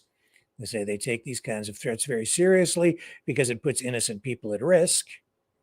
And they say in this statement that we've received, while we have no information to indicate a specific and credible threat, we will continue to work with our local, state, and federal law enforcement partners to gather, share, and act upon threat information as it comes to our attention. The FBI is asking the public to remain vigilant and report suspicious activity to law enforcement. In Michigan, state police have been using social media to keep people up to date. And in social media posts today, they say that the threat involving the Capitol building in Lansing was emailed to a general email account for the Michigan State Capitol Commission. That threat came in this morning, and the message prompted the evacuation and search of the building. They also brought in canine teams, and they conducted a thorough sweep, but no threat to the building was actually found again. But the nature of terrorism is simply to spread fear among the public, disrupt society, make it difficult to live a normal life. You don't really need to blow anything up. You just need to make that threat, and it's a terrible thing to do to people. But that is something that we have been warned about. We're being told that, especially in light of this escalating conflict between Israel and Hamas, that we can expect more terrorism on domestic soil here in North America and the United States and Canada.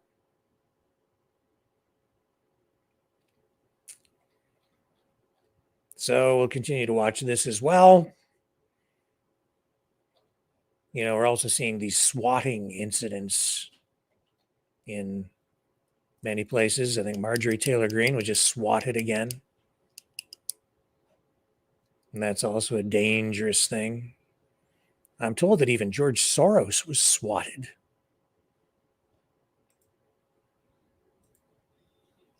And there were media reports outlining that as well.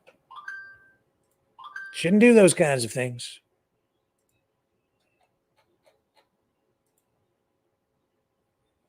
And here's the Michigan State Police Twitter account where they have been posting to update people. And as you can see right there, in response to a bomb threat made involving the Michigan State Capitol building in Lansing, we can confirm a threat was emailed to a general account for the Michigan State Capitol Commission around 7:45 a.m. today, Wednesday, January 3rd, 2024. We are aware of similar threats. And it goes on. And this is where they talked about sweeping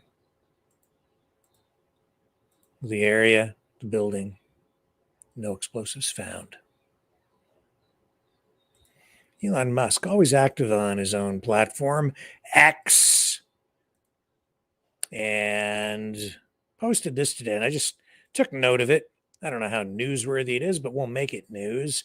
That's the strange power that you have as a journalist controlling the editorial content on your own platform. News is whatever you decide it is. And in this case, news today is this post by Elon Musk, who says here DEI, which would stand for diversity, equity, and inclusion. He says DEI because it discriminates on the basis of race, gender, and many other factors, is not merely immoral, it is also illegal. Just a little food for thought. Think that one over. I think he has those letters backwards or jumbled up there. What I'm seeing is people actually referring to this as DIE, DIE, diversity, inclusion, and equity, which, given what he just posted about that, and that receiving 3.5 million views, is probably more appropriate and more accurate. DIE. I honestly believe that these progressive woke policies, this ideology, this identity politics, diversity, inclusion, and equity, as it is woven into our society, our institutions, our schools, our companies, our workplaces, even our churches, everywhere. Our agencies, all these organizations, it's slow capture. And as a result, it's like, I think, again, some sort of a disease that is spreading through our society. It's slowly killing us. Scary. Credibility also. I mentioned that about John Kirby earlier tonight, talking about Israel and Hamas. You know what else is a big problem? Lack of trust, loss of confidence in our healthcare system. And not just the healthcare system itself, but also science. Because it has been politicized, people no longer trust the science. I totally get it. I understand, because the data has been manipulated in many studies regarding especially many medical things, drugs, new drugs in particular, and people don't trust things anymore. So here tonight, we see that new technology, another new drug has been developed, and Health Canada has approved it ahead of US approval on this. It's Pfizer, again. No, you just say the word, and it doesn't matter what they produce. People are going to be, I'm not taking that. I don't trust Pfizer. Okay, I get it. they've developed a new drug. It's gene therapy again for the treatment of a rare inherited bleeding disorder called hemophilia B, and they have approved this. And it's unusual because normally Canada follows what happens in the United States, but in this case, they've rushed this one through ahead of the U.S. approval process, and you can see that it's right here. Canada's health regulator approved its gene therapy for the treatment of a rare inherited bleeding disorder called hemophilia B ahead of a U.S. decision. The approval was based on late-stage trials that showed a single dose of the therapy to be sold under the brand name Becvez was superior to the current standard of care, which involves replacing a blood clotting protein called factor IX, according to the company's release. The therapy is for patients over 18 living with moderately severe to severe hemophilia B. If you don't know what hemophilia is, that's people with, they bleed. They can't stop bleeding. If you get cut and you're a hemophiliac, you can't stop bleeding because you don't have the clotting agent in your blood. It's a genetic thing. I had a really good friend of mine in college and university who was a hemophiliac, and it was a tragic story, really. He had to take blood transfusions all the time in order to infuse himself with clotting agents to live, because very, very serious, right? If you get cut or you get into an auto accident and you are bleeding, you can't stop bleeding. You'll bleed to death if you're a hemophiliac. And you also suffer from fatigue a lot, it's a terrible thing to have to live with. But he would take blood transfusions and he would administer these things at home. And because back then he was caught up in, the Red Cross sort of scandal of the day, this going back to the 1980s, where the blood supply was not adequately tested. It wasn't safe. It became infected with HIV, and a lot of hemophiliacs became infected with HIV because the blood that they were given was tainted. And there were lawsuits, and it took a long time, and that all unfolded. And now, in the wake of the pandemic, even more erosion in public trust with our public health institutions. It's taken a long time for the Red Cross to regain a lot of public trust and people donating blood and things like that, to get people to go back and continue to do these things. And it was about a year ago, they changed the regulations for blood donors. They've reduced the standards again in Canada. We drew attention to that here on the Maverick News channel as well. I'm very concerning to me, especially seeing what had happened to my friend, who shall remain nameless here, but years ago became infected with HIV because of the tainted blood. And that is something, about a year ago, the regulations changed. So now they'll accept blood donations, and they've from people who were previously considered to be in what they would call high risk groups because of their sexual orientation and their sexual habits, and the kinds of questions they're asking people now are not as robust. So the standards have been lowered, in my opinion. I think it's a huge mistake and another disaster potentially waiting to happen. Of course, the treatments that people receive today, if you're HIV positive, are better than they were back in the 80s. A lot of people living much longer lives and full lives, even when they become infected with HIV, but they have to go through I guess, and I'm not an expert on the therapies that are used for HIV positive people, but the treatments are much better. The drugs are much better. They understand things much better now.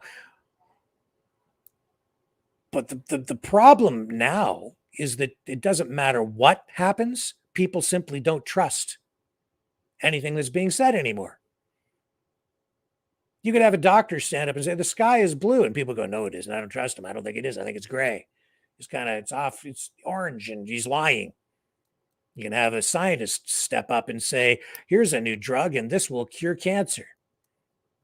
Here's a new drug. It'll do whatever. It'll cure whatever, pick your disease. And people say, I'm not taking that because I don't trust it. And I don't know.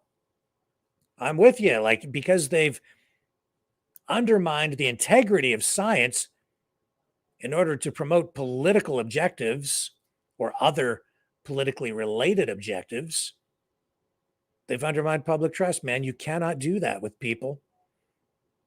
You see, that's why what the government did was such a disaster. What terrible public health policy they rolled out. And the consequences, it's those policies that are resulting and will continue to result in more deaths. I know people now who simply refuse to go to a doctor. They will not go to a medical doctor. They won't go to a hospital. They're afraid to go to a doctor. So they seek other kinds of treatment, or they try to treat themselves. I don't think that's wise. I've always been very skeptical of doctors and the medical system myself. I've told stories here about some of the things I've done over the years to make sure that I research any kind of treatments that I'm being given. And you're not going to find anybody more skeptical. Well, more skeptical than I am. And I've gone to great lengths in the past to make sure that I get adequate quick care, but I do go to doctors. And I think it's a tragedy and an absolute disgrace what the government has done, because they have undermined public trust to the point where people won't even go to a doctor, some people. And they subject themselves sometimes to treatments that don't work, or they're not taking advantage of treatments that do work because they don't trust them. And it's hard for people to know what the truth is anymore. To the point where it's like, well, any treatment now, you don't partake in it, right?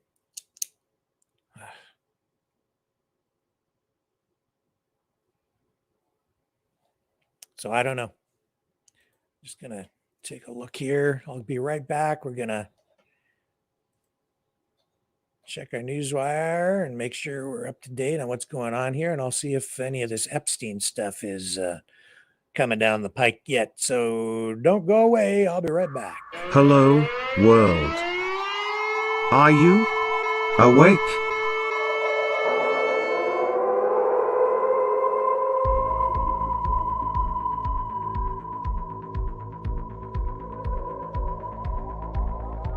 Uniting humankind by liberating millions of minds at a time.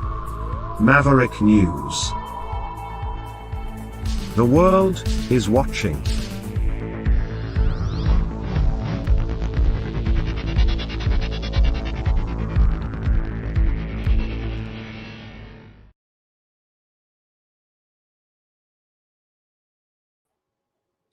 Okay, so it looks like we actually are going to get some information here tonight on the Epstein stuff. So I'm just collecting what I can, and I'm going to run a couple of little promos here while I get some of the information queued up and ready to rock. And when we come back, we'll get the dirty details on the dirty deeds on the Jeffrey Epstein file. Don't go away.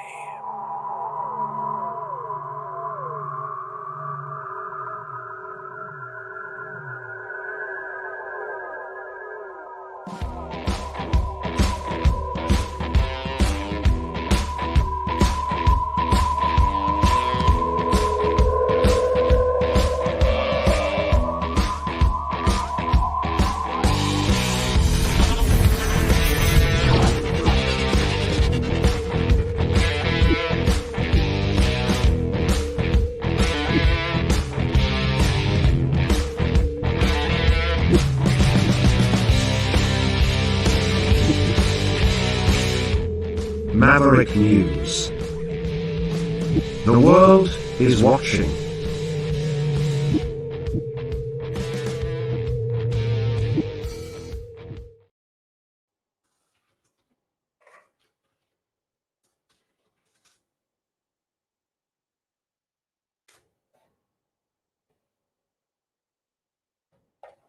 Okay, still working on this.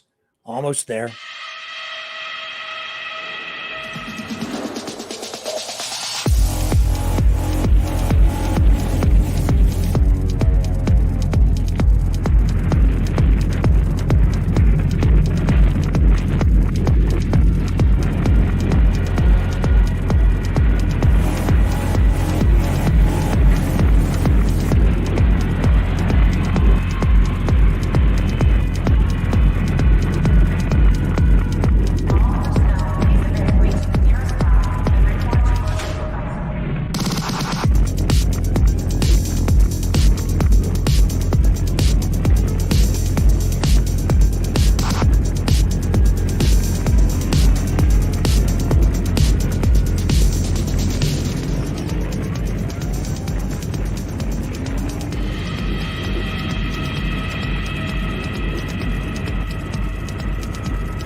Maverick News. The world is watching. Okay, let's do this together, shall we? So we have this. I'm not going to put that up because there's really nothing there. Okay.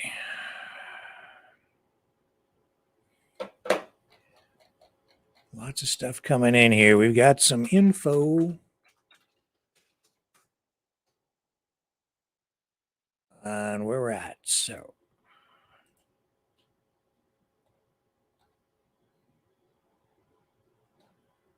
here's this.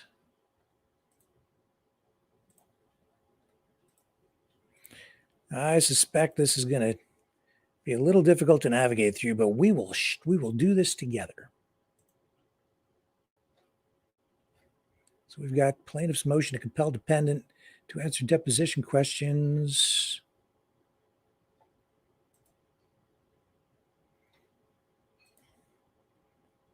And let me show you this. I'm not sure what that even is. This is an index outlining what these things are. So we know that these have been unsealed. Numerous court documents have identified associates of Jeffrey Epstein. They have been made available now. Some of the high profile names in these court documents include, not unexpectedly, Prince Andrew, Bill Clinton. So these are just unsealed names contained in these court documents as part of Virginia Giuffre's lawsuit against Ghislaine Maxwell, rather. So these documents include excerpts of depositions and motions in the case. As we all know, he was convicted back in December of 2021 of sex trafficking and similar charges for procuring teen girls for disgraced financier Epstein. Maxwell was. So we do know, too, that two of the people here still, their names are redacted to J. Doe's. Who else is on here? Now, I know that there were some barbs being thrown back and forth and threats of lawsuits from people saying, so-and-so is going to be on the list. Speculation about this celebrity or that celebrity, and then these people firing back saying, I'm going to sue you. I'm not going to be on the list. Well, we'll find out. It's still early here, so I don't know.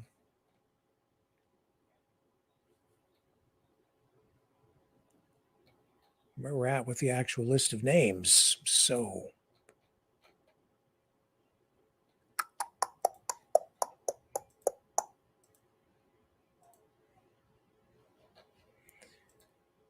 let me see.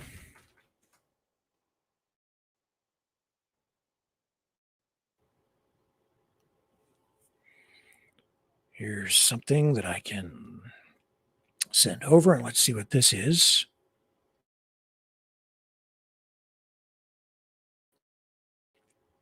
Why? With some help from some great people in the background here. Appreciate it.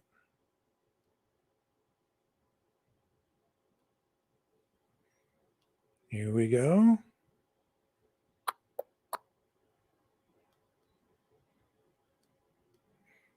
Send this one over to myself, if it'll go.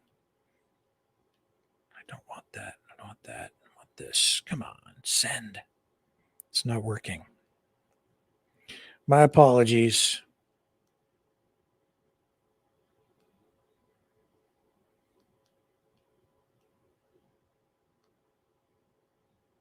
There we go. Let's see if I can pull it out over here so I can get it up on the screen for you.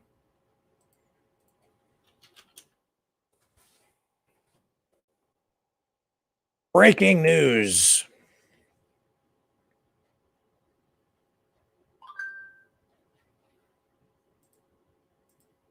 Here we go. Computer is slow. Let's bring this one up.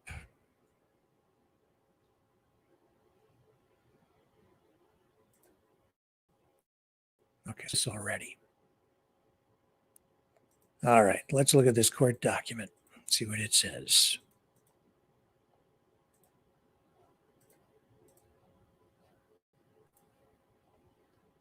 And get it up on the screen. There we go. Finally, let's see what it says. It says plaintiff admits she has made not allegations of illegal actions by Bill Clinton, but spent time with President Clinton on the island of Little St. James.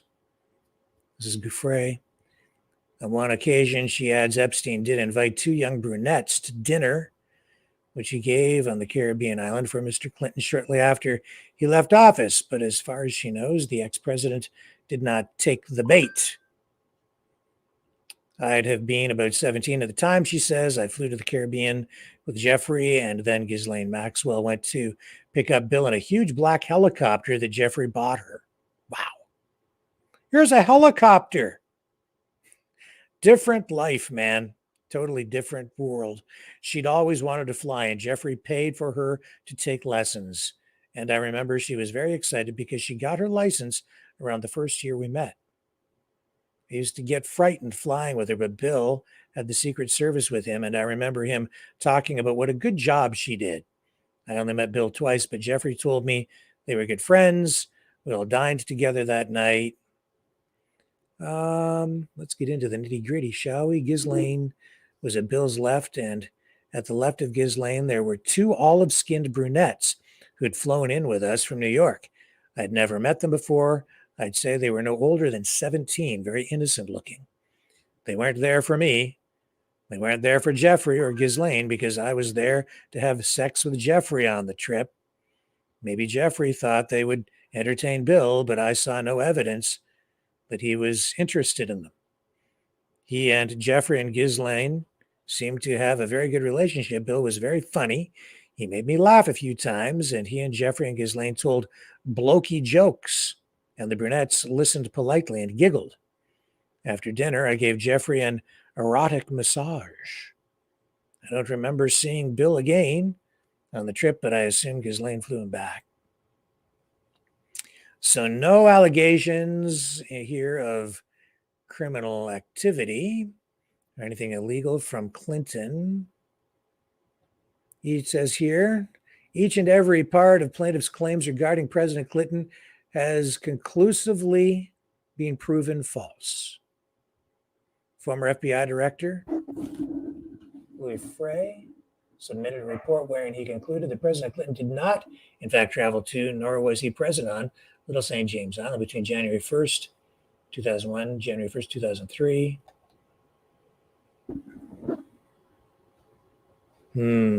Okay. So let's pull this down, see what else I can pull out of these documents. It's early.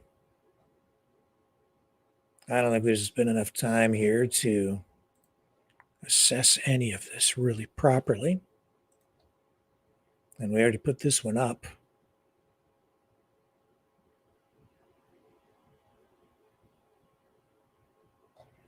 As the court, so this is plaintiff Virginia Giuffre, by and through her undersigned counsel, hereby files this motion to compel defendant to answer deposition questions. During her recent deposition, defendant refused to answer numerous questions about allegedly adult sexual activity related to Jeffrey Epstein. Because this activity is highly relevant to this case, defendant should be ordered to answer questions about it. As the court is aware, this defamation case involves Ms. Giuffre's assertions that she and other females were recruited by a defendant to be sexually abused by Jeffrey Epstein under the guise of being massage therapists. See the complaint. Giuffre described Maxwell's role as one of the main women who Epstein used to procure underage girls for sexual activities, and a primary co-conspirator, in particular, in his sexual abuse and sex trafficking scheme. In response to these assertions, defendant has made the sweeping claim that Ms. Giuffre's assertions are entirely false and entirely untrue. And then again, there's that, what I would call an index page, I guess. Let me see if I have anything better than that.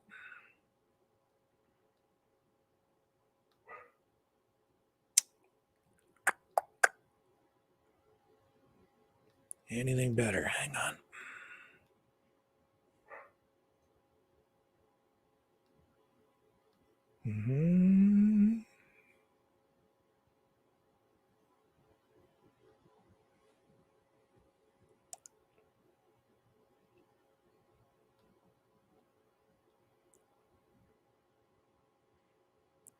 See if I can share this over so we can get a look at this.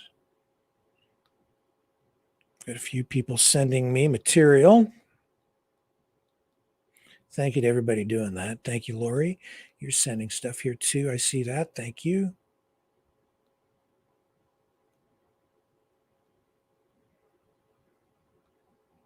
Here we go. I should be able to grab this for a screenshot for you guys.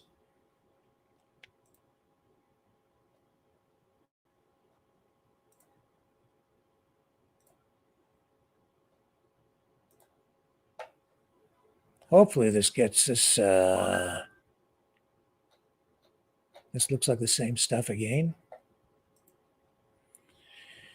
So, sorry, folks. There we go. That looks like new material. Add more thorough. Let's bring it up on the screen. This looks like a more thorough PDF.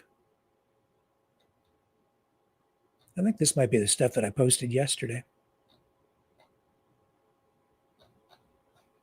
on our website.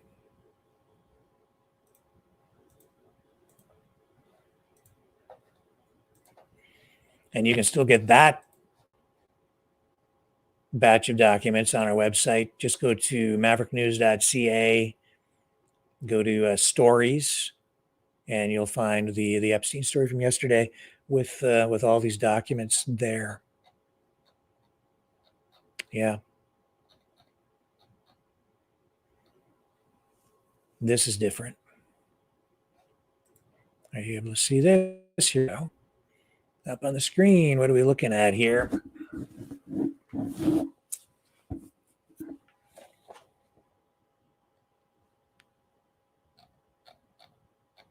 So yeah, this is the court case. And background, the origins of this case line a decade-old criminal proceeding against financier Jeffrey Epstein. securing a person under the age of 18 for prostitution. The charges stem from sexual activity with privately hired masseuses. So we know all of that. What we are looking for here is the names.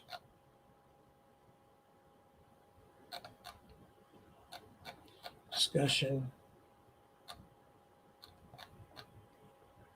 You know, I suspect that these names are going to be sort of woven through these documents. I don't think you're going to see, well, maybe, I don't know, just see like a point form list. I'm sure that people will be publishing a list like that.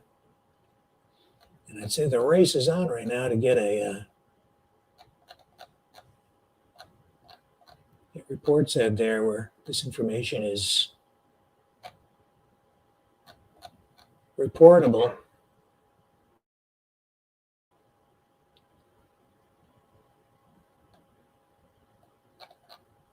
And it's a lot to try to absorb here on the air, on the fly, but I'm doing my best for you.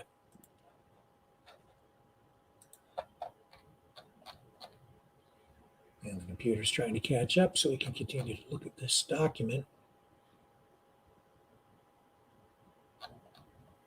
Trying to speed read this for you.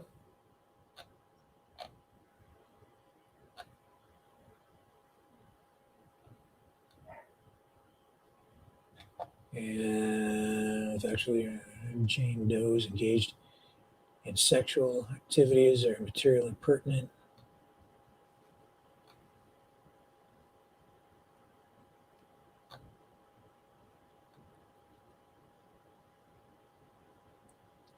So this is talking about Maxwell and approaching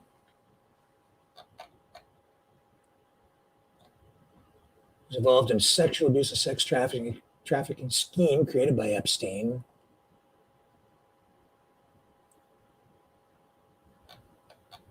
How they got to know each other.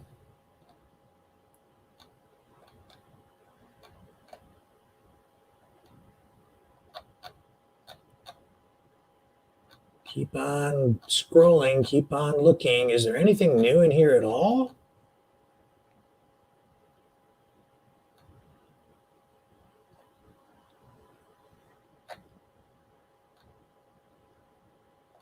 Epstein, some plaintiff resumed her relationship with convicted felon Anthony Figueroa.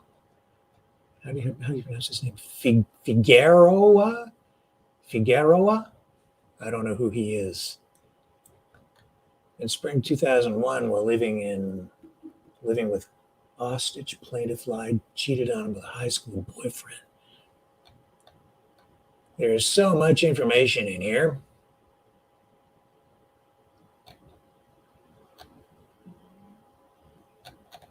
Keep scrolling, Rick.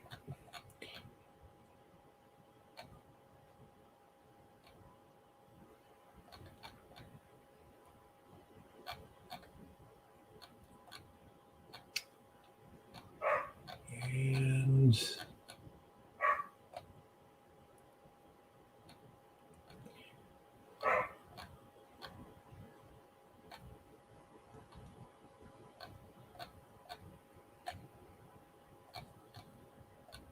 sorry for the dead air. It's difficult to keep talking and read at the same time if what I'm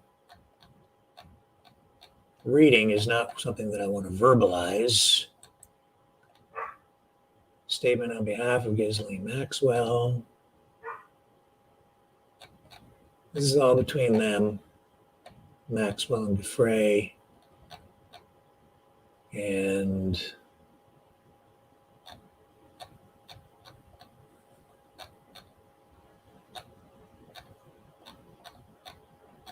let me see. I'm going to check the chat here. Anybody got any info for us?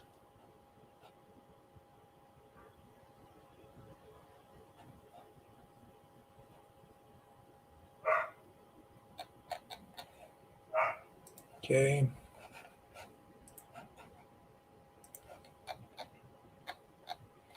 Still scrolling. Tell you what, let me Let me just run a little transition here. Let me see if I can, while that is rolling, figure out a way to summarize some of this information that is going to be more meaningful for you and more useful. Okay, so hang tough. I'm with you, and we'll get this information out to you.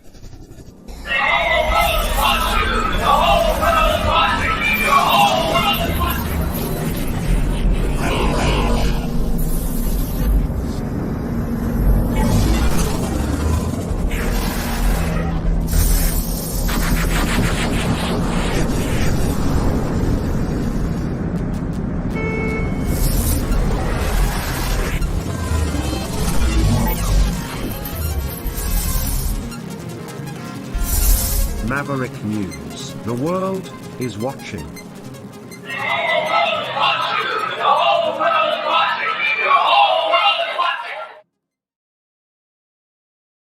Okay, so what do I know? I know that, so we know that Bill Clinton was named in these court files as John Doe 36. And we know that there was one witness, apparently, claiming Epstein told them that Clinton likes them young, likes young girls.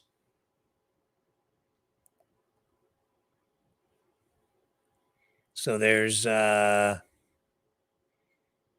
information here that says in this interview with a witness, says, let me back up. That's the question from the interviewer. Do you know if Bill Clinton was a friend of Jeffrey Epstein? And the answer is, I knew he had dealings with Bill Clinton. I did not know they were friends until I read the Vanity Fair article about them going to Africa together.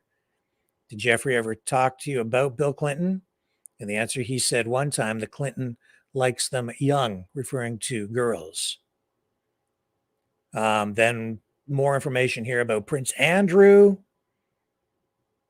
Witness testimony also alleging that Prince Andrew was, according to the witness, cupping a girl's breast, an underage girl's breast, and engaging in orgies with several of Epstein's victims. That's the allegation. Let me see if I can bring that up over here, that portion of the document for you. Here's the witness. I'll show you that highlight right there. Says the witness, I just remember someone suggesting a photo and they told us to go get on the couch. And so Andrew and Virginia sat on the couch and they put the puppet on her lap.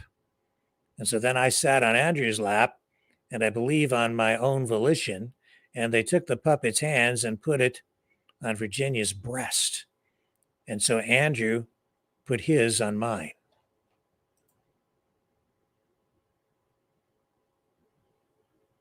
And yet Prince Andrew in that interview said that he didn't even remember who Gouffre was. Doesn't ever remember meeting her. Well,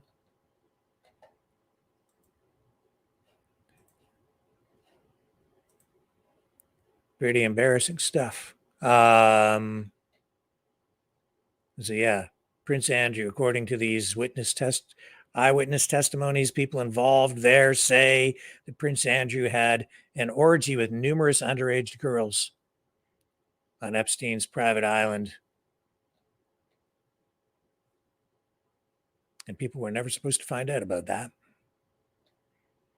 And Jane Doe number 3 was first to have sexual relations with the prince, according to these witnesses. So this other witness, Jane Doe 3, testimony says that Jane Doe 3 was forced to have sexual relations with the prince when she was a minor on 3 separate occasions in 3 separate places.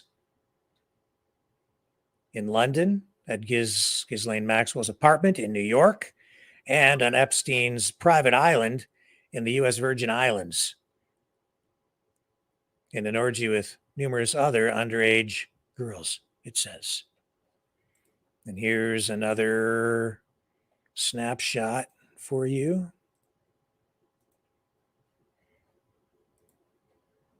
From these documents, which reads, the government is apparently aware of, and in certain instances possesses some of these photographs.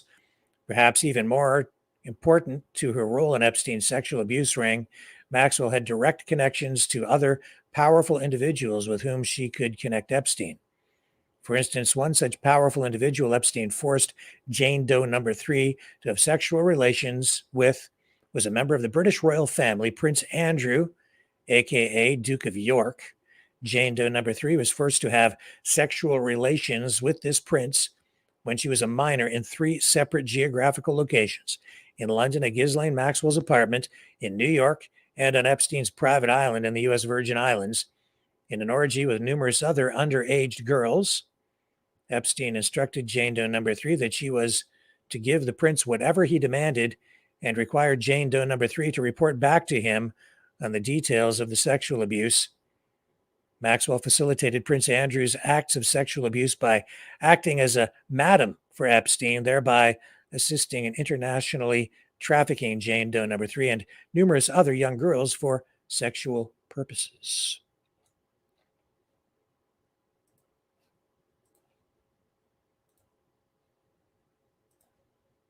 What else do we have for you here? There was another Epstein accuser also listed here, former Maine Senator George Mitchell, French model scout Jean-Luc Brunel, former New Mexico Governor Bill Richardson, scientist Marvin Minsky, and this witness couldn't remember the names of some other people when asked. I'll bring this one up and show you again a snapshot of the information from the documents directly.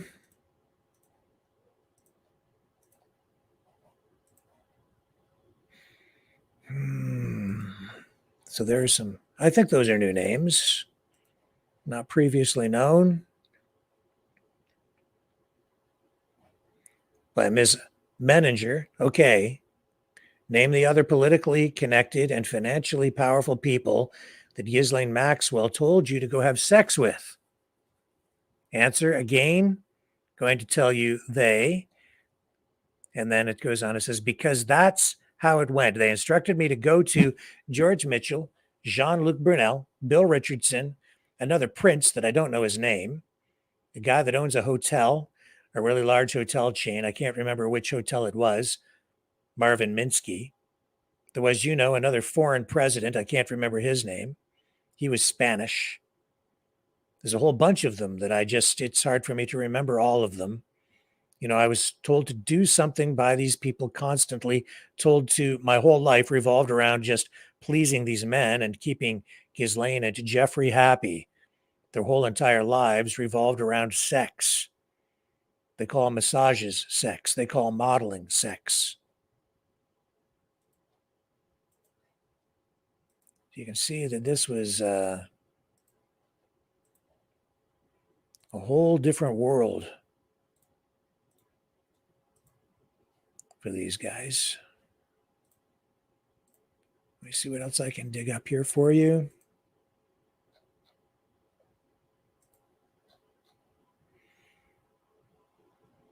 So there was this also this billionaire, Thomas Pritzker, executive chairman with Hyatt Hotels, also accused of engaging in sexual activities.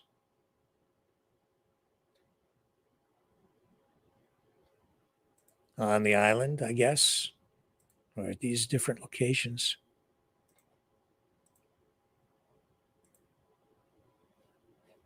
Hang on here, let me just Here we go. Yeah.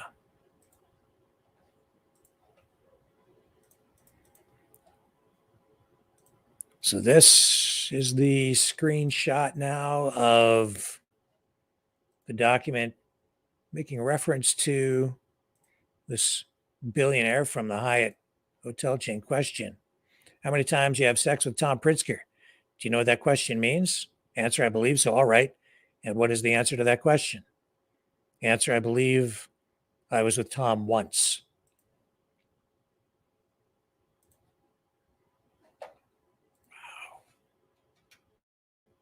Okay.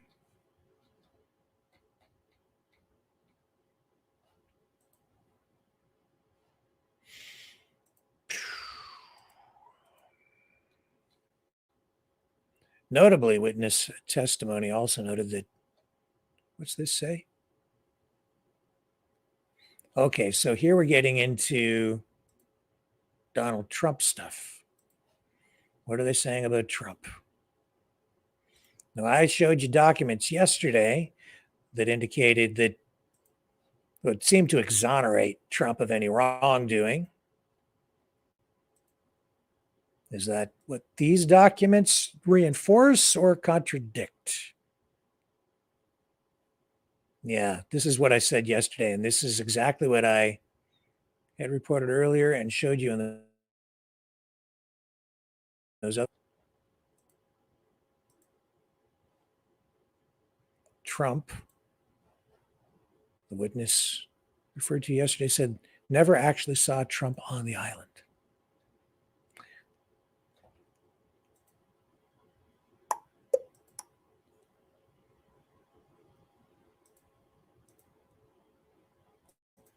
And I think maybe I lost my spot in these documents. So I'm trying to do this on the fly.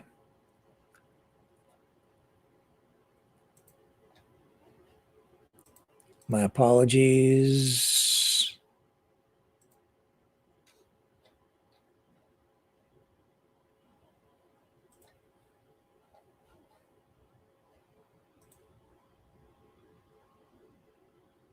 Yeah, and here's more about Prince Andrew.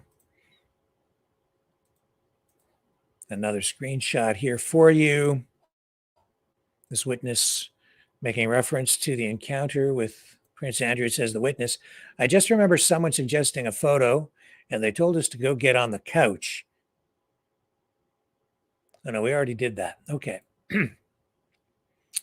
My apologies, doing this on the fly. Okay.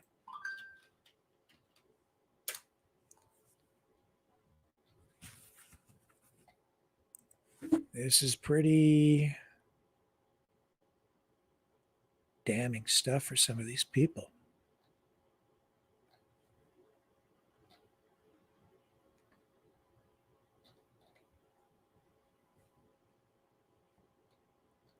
Not looking so well. Some of these politicians.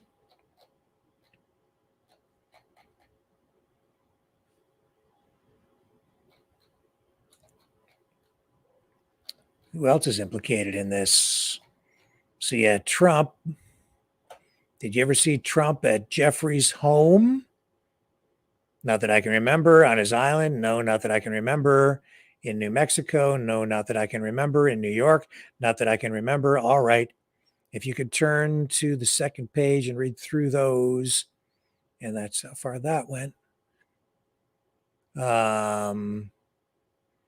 So yeah, this witness saying that no evidence that Trump had ever been to the island.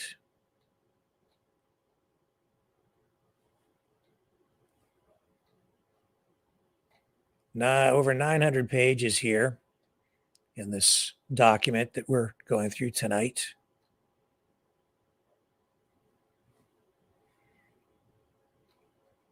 So much attention focused on this, so much traffic. I guess even the server where this PDF is available and we've got here, it crashed because of all the people downloading it.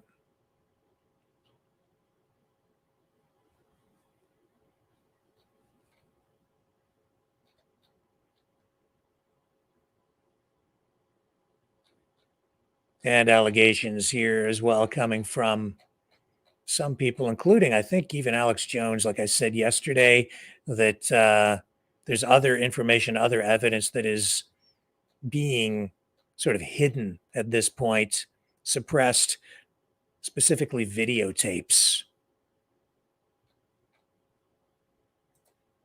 And so, as much as, I'm doing my best to go through all of this for you here tonight, very difficult to properly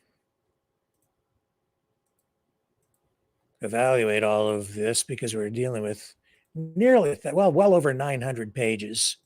But here's more from this document this evening. These are the new ones.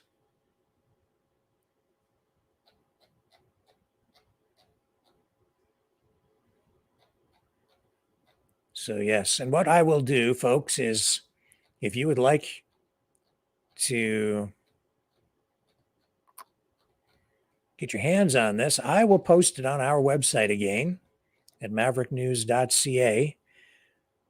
After we conclude tonight's broadcast, I will take this whole thing and upload it all there so that you can download it and have it for yourself if you would like.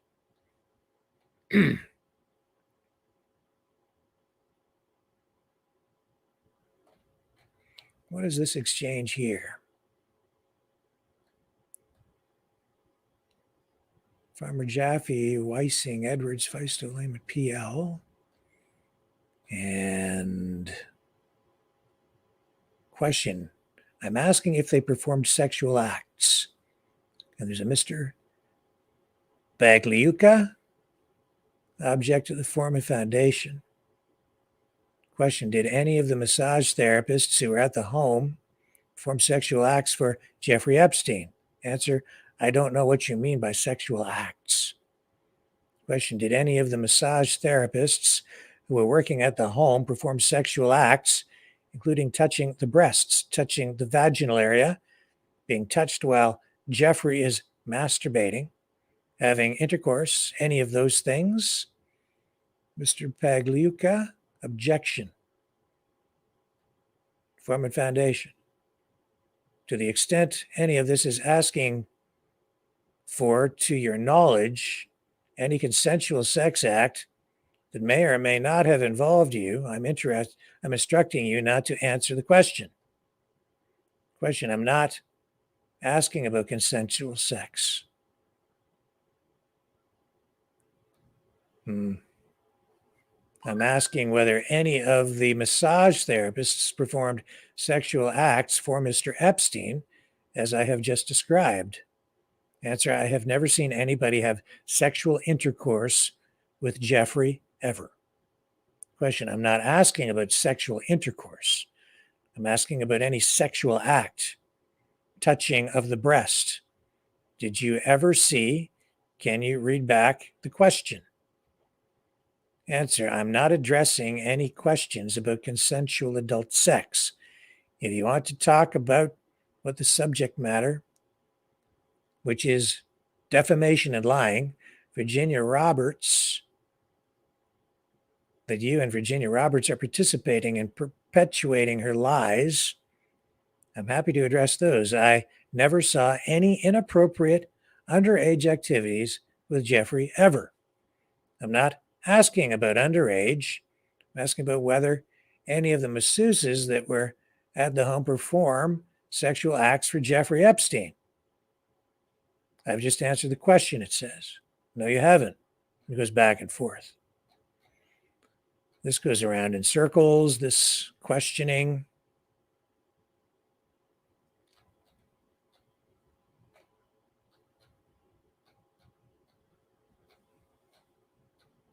Very interesting. So you know what I'm going to do? I'm going to duck out of this for a moment. And I think we will fire up the phones. You guys can join me on this journey through the Jeffrey Epstein document dump. Maybe help me out even a little bit. Don't know. We'll see where it goes. Don't go away.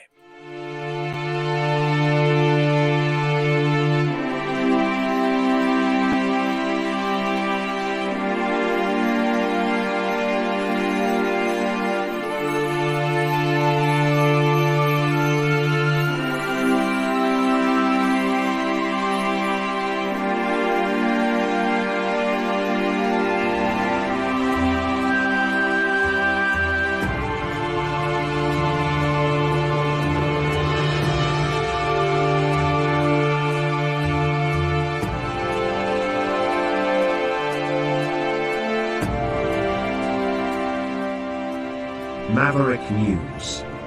The world is watching.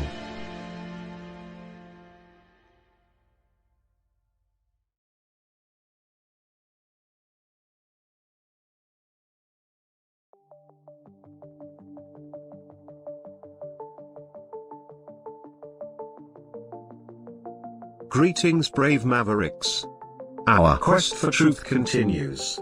We go beyond fake news. Together we expose propaganda. Together we pull others out of rabbit holes. We are maverick thinkers. We are all unique individuals, defenders of individual rights and freedoms, credible, trusted, grounded in reality. Maverick News, Maverick News. Defending free speech, free speech. Donate at freedomreporters.com. Do it now. Tomorrow may be too late. Maverick News. The world is watching.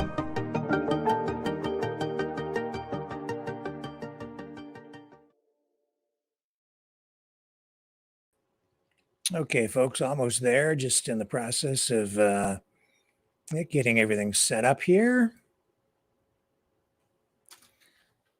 I can see some calls are already coming in, which is great. I just have to get this set up so that it appears and gets integrated into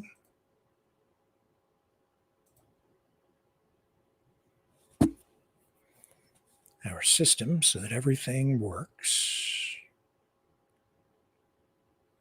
Computer a little sluggish, got a lot of tabs open tonight.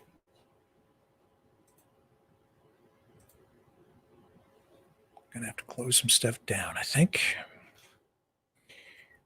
So get ready to call in.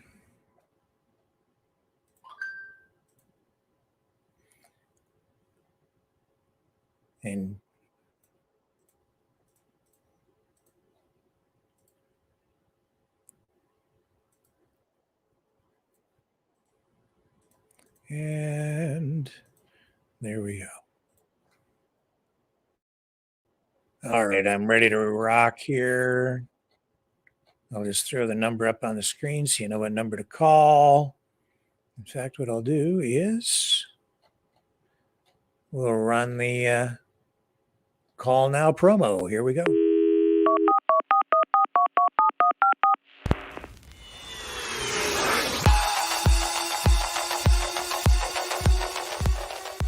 Join the conversation. Call 1-833-975-3733. That's 1-833-975. Free. Speak up. Speak out. Make your voice heard. Maverick News. Fighting for freedom by defending your right to free speech. Be a Maverick. Join us.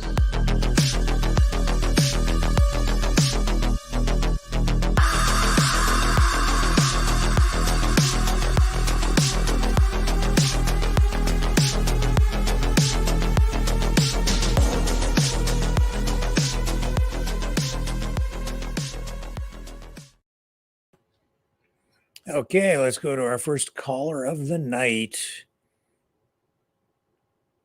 And here we go. Hello, sir. How are you tonight? Woo-wee, Ricky Walker. My prediction's coming true here for the Ricky Walker show. You got 450 4 people watching live. Oh, that's just on Rumble, so that's great. That is That's great. I told you you'll be hitting those. I said you'll be hitting those 600 markers in the new year, and we're in the new year. Well, that's because we've So got the Epstein list. You want to talk about that? I do. Well, Celtic Love, okay, in your chat, said something that makes a lot of sense, right? Mm-hmm. Don't look here, look over there. And, you know, in your chat, I learned a lot of things from a lot of people in your chat, like PDS Paul, or what do we call him? My ass. Don't block my ass.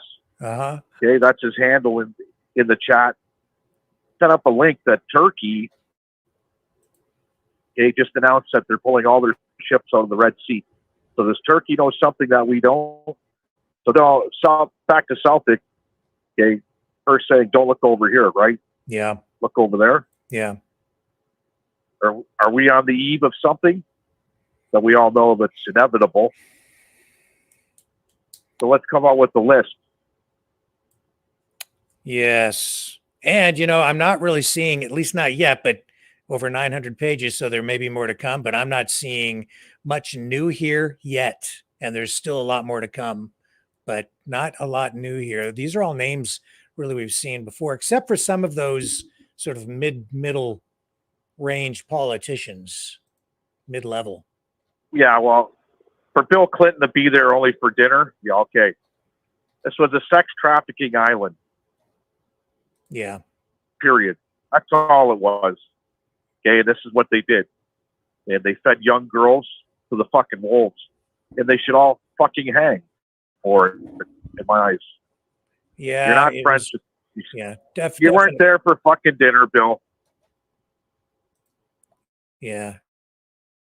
It's a sex club, international sex. It's a prostitution ring. That's what it was. And with underage girls.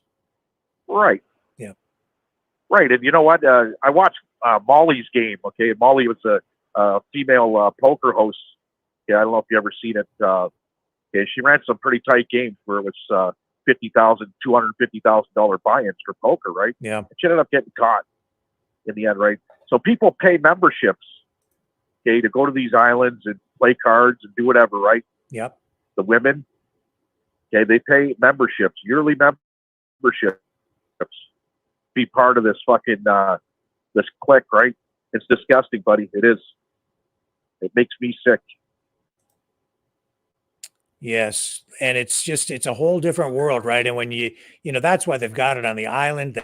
They thought they could do it there, you know, without being, you know, in secret in a place where they wouldn't be subjected to, you know, the scrutiny of police and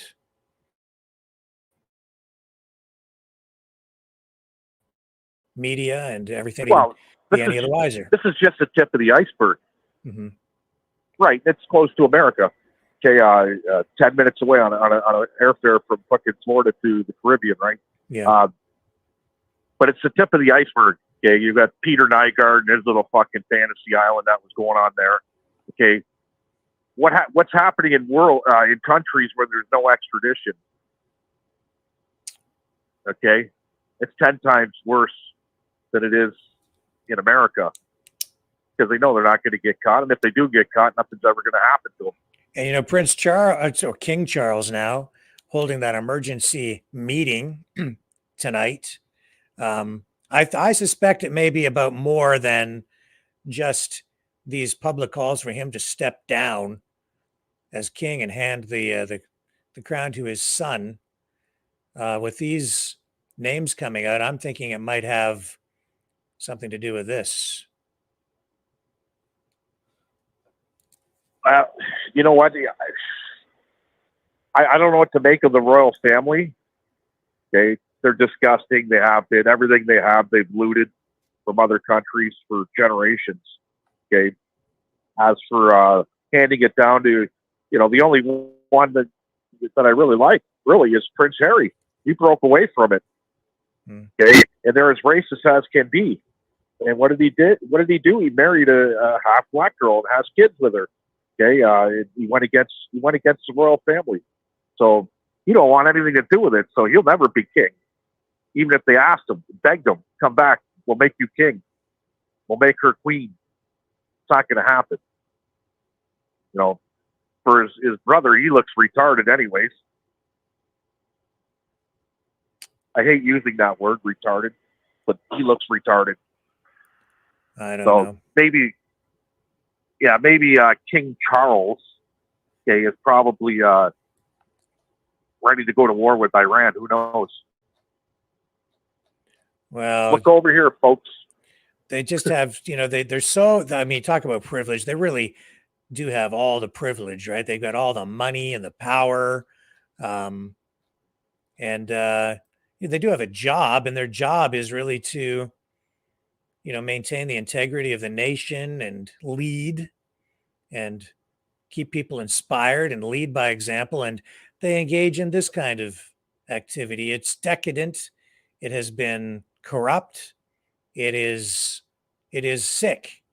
And it's been going on since Caligula days. Yeah. It's too right? much Those power. with those who make the gold make the rules. It's true. Right? And you're seeing it even in politics all the way around, right? I seen a video today. Actually, Paul put it up there. You have to find this one. An EV scooter. A guy brought it on the subway in Toronto. Rick, you got to bring it up on the screen. Watch what happened. It caught fire. Yeah. Okay, and look at the gases coming out of this thing. How many people got poisoned today in the subway? Oh man. Yeah, these scooters, they are a problem. Hang on a sec here. Yeah. They're a big problem. Yeah, the lithium batteries, right? They catch fire, you can't put them out. Yes. And watch what happened in the subway. Expect a lot more of this shit to go on. And this was in Toronto, was it? But that was in Toronto. Paul posted it's a CTV report. Okay. As soon as I watched it, I went, this is our Clean Air Act.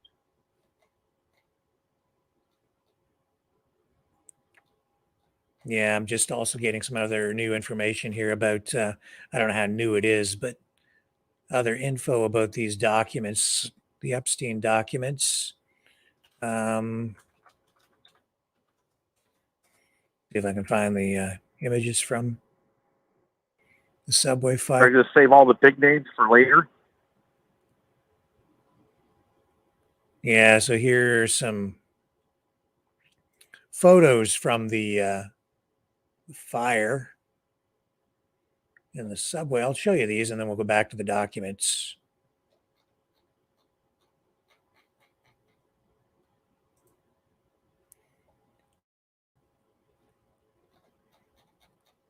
Not such great photos, actually. Yeah, there was a video of it, the fire. So. Yeah, I'll bring these photos back up. There we go. And I have to bring them up on this window. And here we go. So there are these photos. Yeah, a lot of smoke in that compartment. You don't want to be breathing that stuff in, that's for sure. No, that's a lawsuit right there. Yeah, look how much smoke is in there. And even if you breathe that in, even just for a moment, that's really toxic stuff. Who knows what the long term. Yeah, I wonder how many people were injured. No. Imagine that going down the rail and that catching fire like that. You can't get out. Yeah. Yep. You're screwed. You could keep running from car to car, I guess, but the Toronto subway is pretty packed at any given time on any day.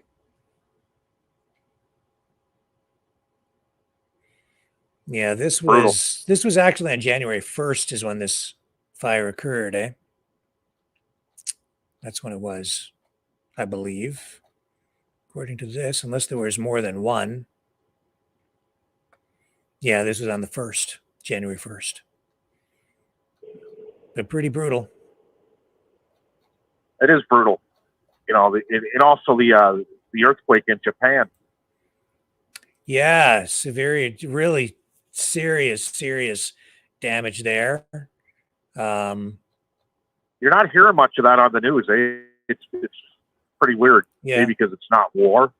But look at the destruction from that earthquake. And, you know, looks like Hiroshima. Makes Gaza look livable. Mm-hmm. And, you know, the other thing you're not hearing too much about is this farmers' protest in Germany. I've seen that. I've seen that. They're going to do another one, I think, from the 8th until, I'm not sure what the other date is, but I've seen pictures from, you know, another recent one, and huge lines of farm implements, tractors on highways blocking traffic as they slow roll. Very much in the same kind of spirit as the Freedom Convoy, I think. Let's bring in another caller here. Keys down the line here, Leo. We've got, who is this? Go ahead. Who do we have on the line? Oh, hey, Ricky. Ricky boy, it's Celtic Love. Well, welcome to the show. Oh, Celtic Love. Hey, Leo, how you doing, buddy? Hey, Celtic Love. How are you today? I'm absolutely brilliant. So I love your chats. I want to make reference to something. Yeah. Why are we not talking about the children who were lost in Hawaii? Everything has gone like left, right, fucking in front of your face, and then back, left, and right, and no one even cares about the children in Hawaii because we're so worried about our own life. We're so protective over, are we going to buy eggs tomorrow, or are we going to be able to afford a loaf of bread? What happened to the children in Hawaii?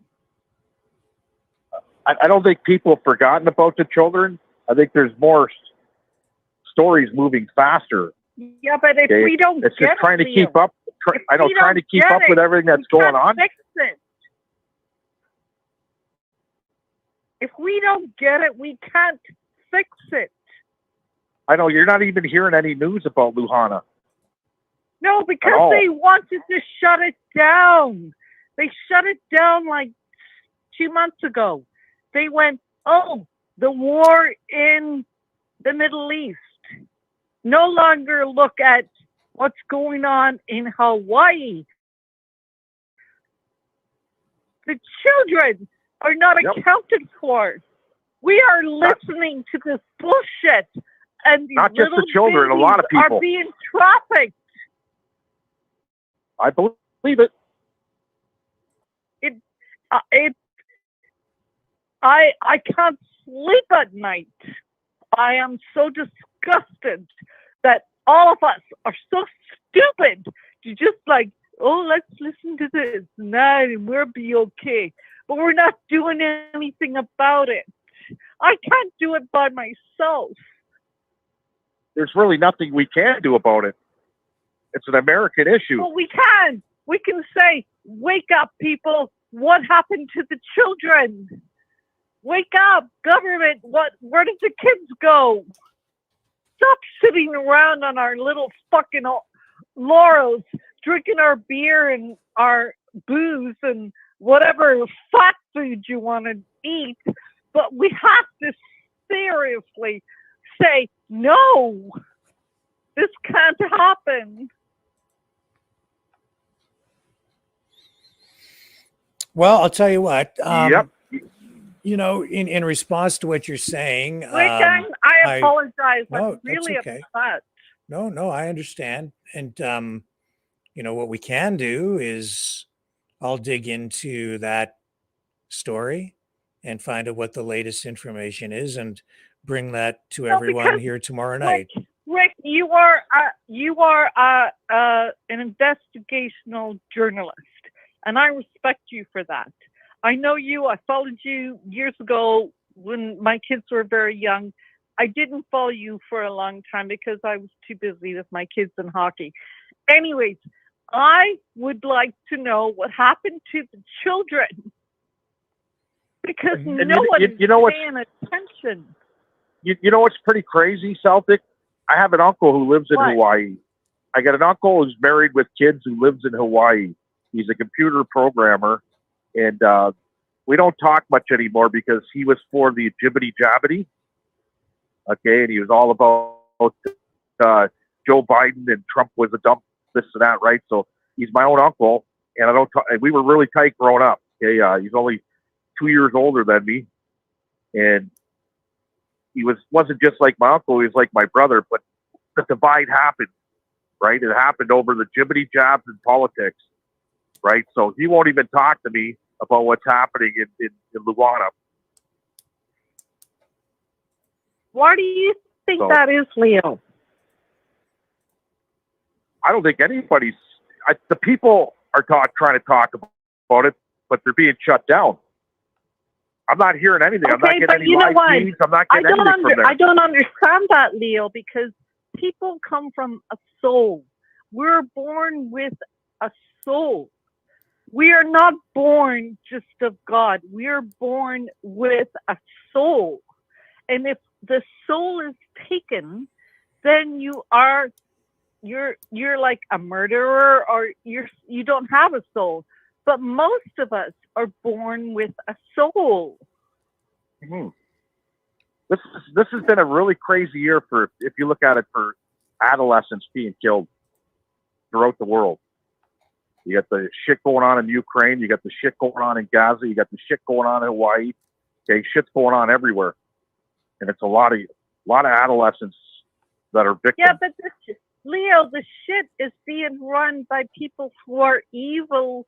The devil. You know, when the devil controls, shit happens.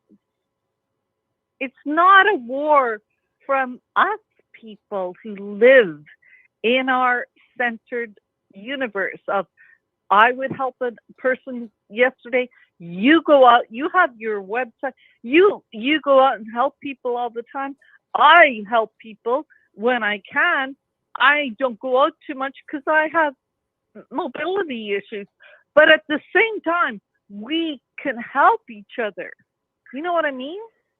Yeah, 100%. Yep. No, I hear what you're saying. It's not but Rick. You can only, Rick is not going to save us. He is bringing us together. The story. Rick will find the stories. He is the king of all kings to make us King all Rick. figure out. Rick will find the story. I guarantee you on that. He's going to dig into that. I'll do my best to get you whatever information I can, and we'll bring it here tomorrow night. Okay, and we'll bring that story up to date as much as we can and get as much truth out as we can. Do you mean about the Lahaina? kids in Hawaii? Yeah, Lahaina, and yeah, what's because happening. that is broken my heart, Ricky boy. Yeah, I did I actually. can't believe yeah. that no one even looks at what happened to them. Oh, I have to some degree. About a week ago, I actually did briefly mention some efforts to help people recover there, and I did make some reference to that. And I know that some of the children that they thought were missing were actually found. So there was some reference to that, but I don't know all of the information. So I'll do my best to get you whatever I can for tomorrow, and as needed, we'll continue to look into it. Okay. God bless you. I'll make a point of doing that for tomorrow. Yeah, because I forgot all about it. We did talk a little bit on it about it New Year's Eve, but yes. I forgot all about it. Really, you know what I mean? No, because there's just so much shit being. We were there's so much shit being distracted. Oh, we are. That's the thing. The program. It's all part of the program. Don't worry about this. Look over there. That's right. We are distracted, and that's why they keep burying shit on top of shit, and then we got a big pile of shit. Okay, and at the bottom of that pile of shit's probably the most important of all the shit. There will be another earthquake tomorrow. Like, look, we woke up on New Year's.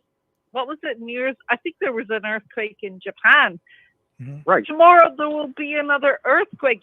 Like, wake the fuck up. We are all supposed to wake up right now.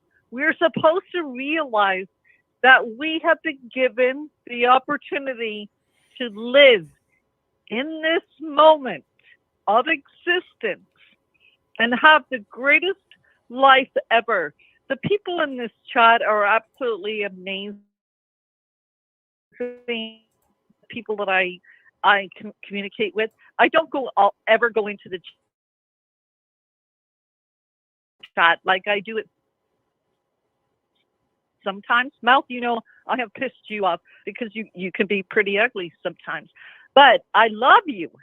And I love you Rick. more. I love you Rick more. I love you to the moon. What? I said I love you to the moon and back.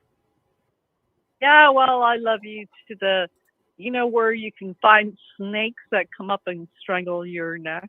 Well, hello. Yeah, my wife. We can all wife love does each that. other. Yeah, whatever. my wife's my snake. Rick knows I love him.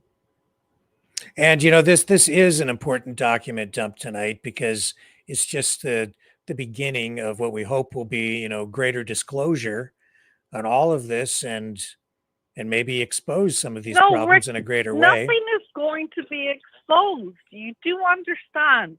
This list is just about us getting the people on the right to think the right people are fucked up.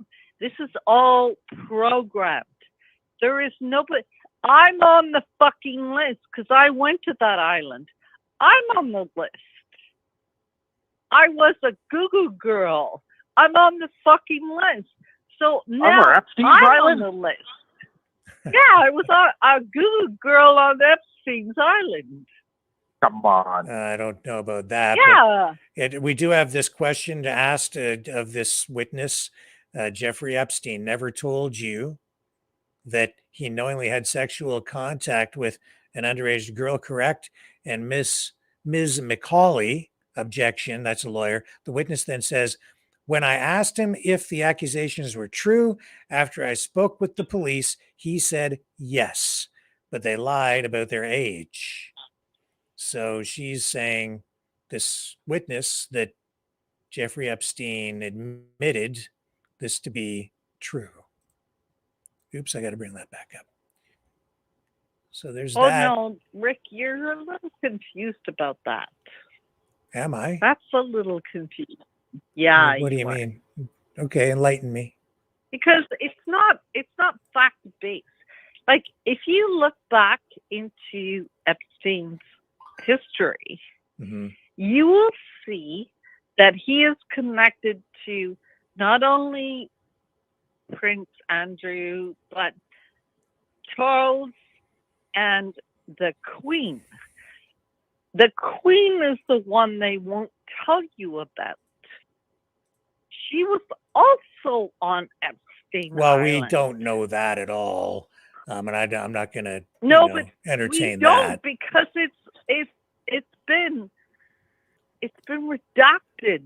I don't know. Everything, you won't find out anything tomorrow. Well, there are no redactions in these documents except save for, I think, 2 names. And actually, to help us out with that, Lori's coming on the line here because I know she's been poring over this document, and I'm glad that you're here, Lori, to help us make sense of what we're looking at tonight. Go ahead. What can you share with us? Hey, good evening, Rick. Good evening, Maverick. I'm having fun. I'm about 200 pages into this document dump. I found a few things of interest. You know, there aren't any bombshells that I've run across yet, nothing huge, but Alan Dershowitz, he's kind of the headline of this whole thing. You know, just on the show tonight, about an hour ago, saw you play a clip of Dershowitz, like Yeah. you said so many times, that the Epstein documents would prove that he did nothing wrong. But what's this? I'll just read you a little bit here. One such powerful individual that Epstein forced then minor Jane Doe number 3 to have sexual relations with was former Harvard Law professor Alan Dershowitz, a close friend of Epstein's and, of course, his criminal defense attorney. Epstein required Jane Doe number 3 to have sexual relations with Dershowitz on numerous occasions while she was a minor, not only in Florida, but also on private planes in New York, New Mexico, and the U.S. Virgin Islands. In addition to being a participant in the abuse of Jane Doe number 3 and others, it says, Dershowitz was an eyewitness to the sexual abuse of many other minors by Epstein and several of Epstein's co-conspirators. Now, this is where it gets interesting because, Dersh, he helped negotiate that agreement that provided immunity from federal prosecution in the Southern District of Florida case, not only to Epstein, but also to any potential co-conspirators. And here's the really troubling part. Dershowitz helped negotiate an agreement with a provision that provided protection for himself against criminal prosecution in Florida for sexually abusing Jane Doe number 3. So because that kind of immunity would have been controversial if it was disclosed, Dershowitz, along with some other members of Epstein's defense team, the other lawyers, and the government, tried to keep that immunity provision secret from all of Epstein's victims and the public, even though that secrecy is illegal. It violates the Crime Victims' Rights Act. Mm-hmm. And then it gets worse. It gets worse for Dersh. I'm going to read you a little bit of some testimony from one of the unidentified victims. She says, quote, I had sexual intercourse with Dershowitz at least 6 times. The first time when I was 16, early in my servitude to Epstein, she says, and it continued until I was 19. The first time took place in New York, in Epstein's home. It was in Epstein's bedroom, not the massage room. She says she was 16. She called Dershowitz Alan. She knew that he was some famous professor. The second time, she says, was at Epstein's house in Palm Beach. Again, at Epstein's Zorro Ranch in New Mexico, in the massage room off the indoor pool area, which was still being painted, she says. She says also they had sex again at Little St. James Island in the U.S. Virgin Islands. And yet again, between Dershowitz, with her and Dershowitz on Epstein's airplane, and says there's a witness to that. Another girl was present on the plane when that one happened. Nothing, like you said earlier, nothing incriminating so far anyway for Donald Trump or even for Bill Clinton. In one of these depositions, the girl says, that it was said that Clinton likes them young. But that's all I've been able to find on Clinton, besides his numerous trips that we all know about. Also, nothing about Robert F. Kennedy Jr. I was looking, haven't found anything yet. Mm-hmm. Interesting that Michael Jackson was around. I did find Michael Jackson in there. Someone testified that they met Michael Jackson at Jeffrey's house in Palm Beach, but said that she did not give him a massage. Of course. But if RFK admitted he went there.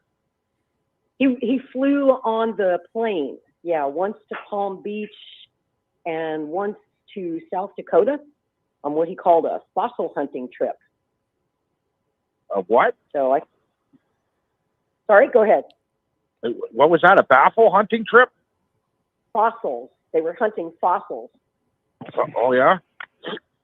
Yeah, because I was wondering because he's not on the list, but he admitted, but he didn't go to the island. No, he was on the plane. No, Lori, he didn't go to the island. He was programmed. Michael Jackson was always programmed. Well, He never went to the island. Well, we need to kind of try and stick to the facts and the Let's information stay in in these touch documents with what's tonight. going on today. Yeah. Was Oprah on the island? Stay in touch with. I don't care about Michael Jackson. His life is fucking done. Let's talk about today. Yeah, and that's what we're trying Was to do Oprah here. on that Celtic. island? And what we're going to do here is I'm going to kind of trim up the guest list here a little bit so we can get some other people in the queue. Thank you for calling in tonight, Celtic. Really appreciate your comments. And as I say, I promise I'll get you the latest information on Lahaina for tomorrow, okay? I know you will, sweetheart. Okay. We love you. We'll talk to you soon. Looking forward to the next call. Okay. Hey, Rick. Yeah. Am I still on? You are, yes. I just wanted to clarify that question that Mouth had about RFK Jr. going to the island. Mhm. The trips that Kennedy took on the plane were in 1994, I believe, or 1993 and 1995. Epstein actually didn't own that island at that time. So there was no island yet. So yeah, Kennedy never traveled to the island. The island did not yet exist.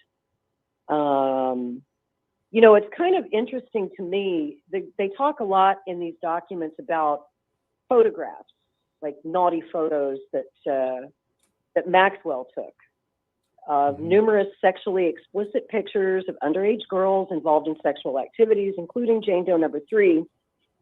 She shared these photographs, which of course are child pornography under federal law, with Epstein. And it says here the government is aware of and in certain instances possesses some of these photographs. Now, of course, those photographs have not been released. I doubt they ever will be, to be honest with you. And then there's also some testimony here, again, referring to photographs. A witness is being questioned, being asked, other than in the bathroom or the massage room at the Palm Beach home, do you recall any other place in the Palm Beach home where you saw any of these topless photos of women? And the answer was, I remember there being photos everywhere. And the ones that stick out in my memory are the ones, like there was a photo of Ghislaine Maxwell with the Pope. It would not surprise me if there were naked photos around, but I didn't retain them in my memory. So then they dig in the questioning a little bit more and say, so when you say that there were photos everywhere, you just mean photos in general? And she answers, yes.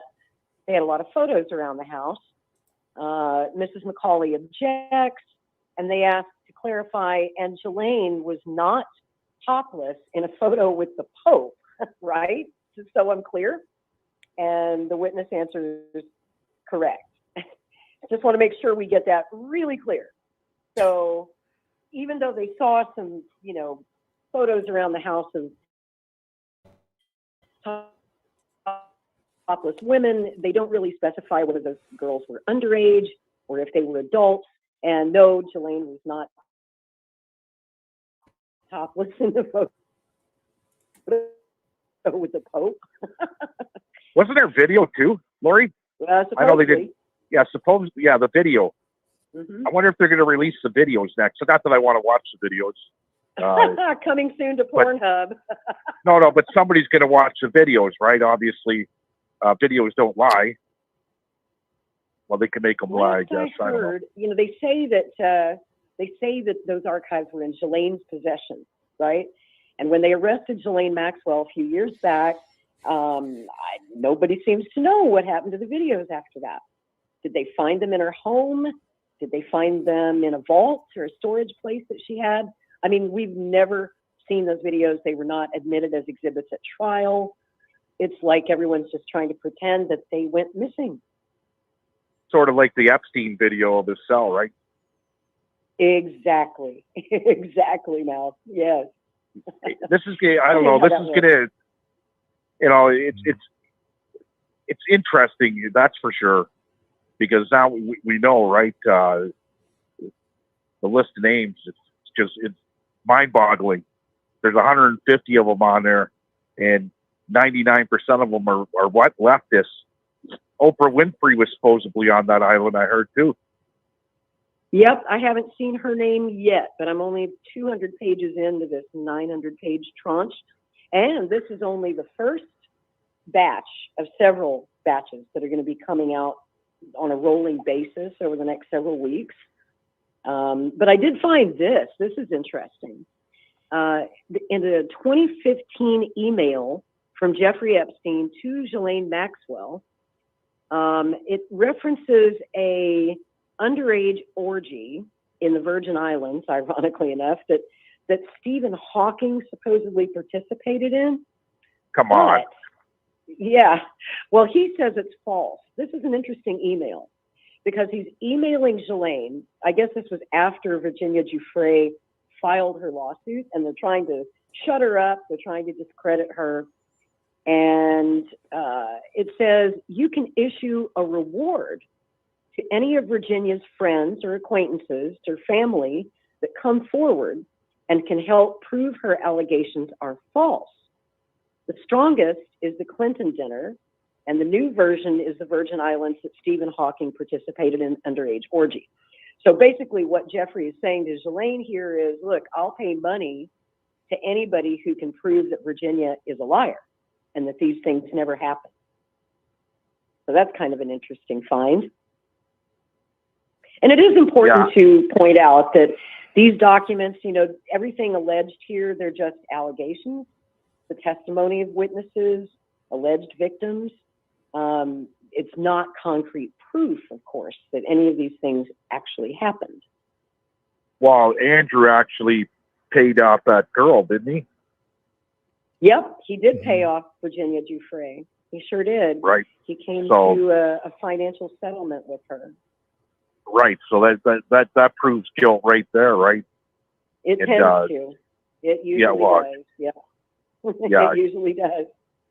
You know, and I don't That's believe right. for a second that Bill Clinton was sitting there having dinner with two brunettes, him and Jeffrey Epstein, and nothing happened. We've seen what happened to the last brunette, Monica Lewinsky.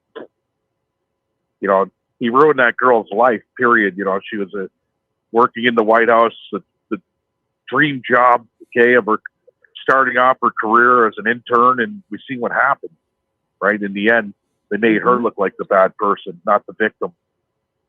She was the victim. That's right. That's right. Speaking Right, of Prince that he destroyed Andrew, Jane Doe number 3 in these documents says that she was forced to have sexual relations with Prince Andrew when she was a minor in 3 separate locations in London, at Ghislaine Maxwell's apartment, again in New York, and on Epstein's private island in the Virgin Islands, in an orgy with numerous underage girls. So that tends to corroborate, you know, the story about Stephen Hawking and this underage teenage orgy. How does Stephen Epstein Hawking and- participate in an orgy? Right. I Like, was did kind they of do it- thinking the same thing. You'd have to do it to him. He couldn't, you know, like really. Oh my Lord! I'm not. I don't mean to be. I'm not joking. It's like that's a serious I thing. know. Like this is an accusation. He's no longer with us, of course. He's dead. But he couldn't speak. He couldn't. He couldn't Couldn't he's move. paralyzed. He's paralyzed. Yeah, for- So all I can imagine Makes is you wonder. maybe they would have to, you know, communicate with him, ask for his consent, and then have him consent to being touched in some way. But That might be the video I want to watch. That might be the video I might watch. Rick, this if is that one came out. bizarre. No, this is weird. I mean, the whole thing is weird anyway, Oh. but now it's really weird. Yeah. How does Stephen Well, Hawking some take of part that, in an he doesn't, orgy? You know, And why would he even that's consent? what I wonder. It seems Mighty to Mouse says in chat he could still move his head. barely. This is Barely. Barely. you know, I don't think Stephen Hawkins was involved in it at all. that's Very There's no strange. way. No physical way. Like you just said, I Rick, mean, I guess maybe he he was doesn't the have to victim. move. He could receive a massage. He doesn't have to move for that. But I guess an orgy that would be challenging. I can't see it. I can't even fathom it in my mind. unless he was the victim.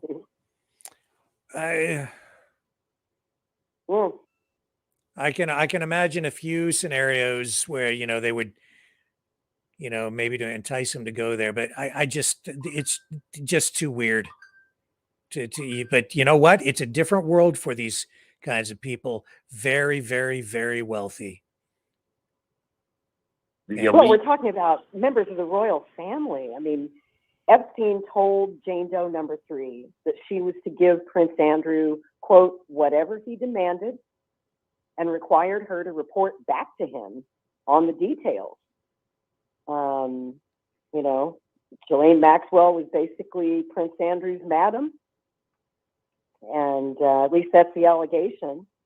And also the name Jean-Luc Brunel comes up a lot in these documents. We know that Jean-Luc Brunel was close to Epstein. Of course, he was a modeling scout for some of the most prestigious modeling agencies in the world.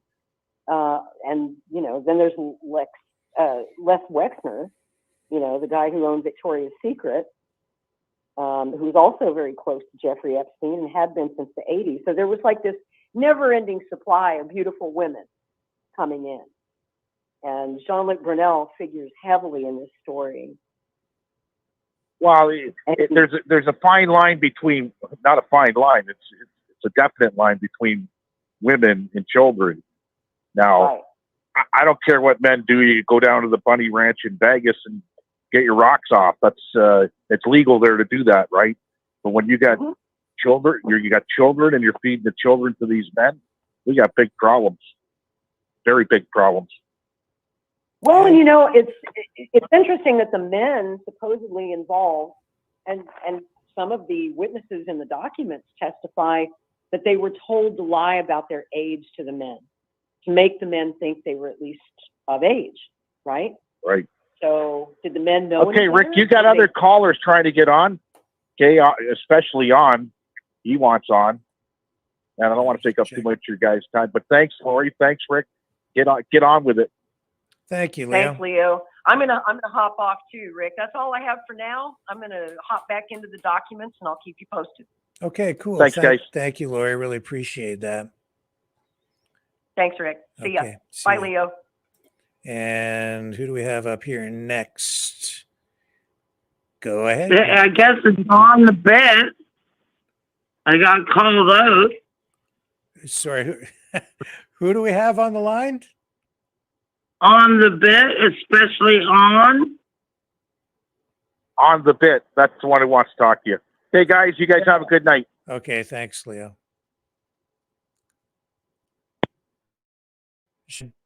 And I'm a she. So what do you want to say? I already asked everybody, why am I mad? I forgot why I was mad. But Leo is getting away with a lot of nasty things to say online. And I got in trouble just for saying some things online. You know what I mean? I think that you're giving him a pass when the rest of us are getting whatever. Okay. You probably don't agree with me. I don't recall what it was that you said that was an issue in the past. So was there an issue with you in the past? Or did I have an issue or something? Not that I want to. No, I think there was one time I said something, and then that video, you keep getting bumped off YouTube because most of us can't keep our fucking mouth shut. And here I go yapping again. So, anyways, sorry, Leo. I was mad at you at first, and I don't feel mad at anybody anymore. Yeah. Well, I mean, yeah, it's an ongoing issue, and we have problems tonight with Facebook. We're not on Facebook. We're banned again right now on one of our YouTube channels, and it's stuff related to exactly what you're talking about. So it's frustrating for me as well. Well, it gets frustrating. Sometimes I feel like Leo is talking too much about things that are going to get us into trouble anyways. And he can come up with some of the most racist things possible that you can get away with. I mean, I live in the country and I don't get away with that. Except I have a friend that every day she tells me that if she ever has to go to a nursing home, she's going to get kicked out of her own country because she can't keep her mouth shut. Yeah. Well, I'm not exactly sure how to respond. You don't have to respond. It's a call-in show, isn't it? It is indeed. We call in, we say what we want.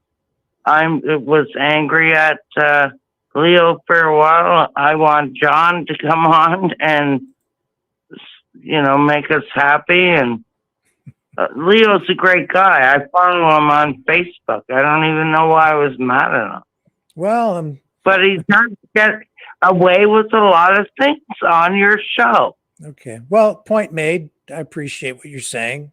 And, maybe you and Leo can have a larger discussion about this and come to some sort of resolution. And I'll continue to monitor here and try to keep people on the high road, okay? As much as I can. Yeah, I know. Okay, you are doing a good job. Okay. Well, thank you for calling in tonight. Appreciate it very much. Thanks for the show. Okay. You guys take care and we'll wrap this up right there. Thank you. Okay, folks, and we are going to wrap up the show for tonight. I think just before I do, I'll just make one last check to make sure we are not missing anything earth-shattering.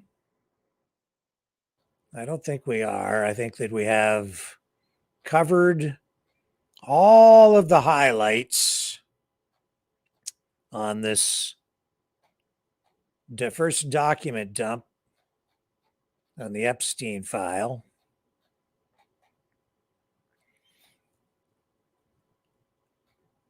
We're also seeing reference here, though, to magician David Copperfield. In fact, you know what I will do before we wrap up for the night? I'm going to just skim through. I'm getting a little bit more new information over here from another source. So let me skim through that. We'll come back and I'll share that with you on the other side of this.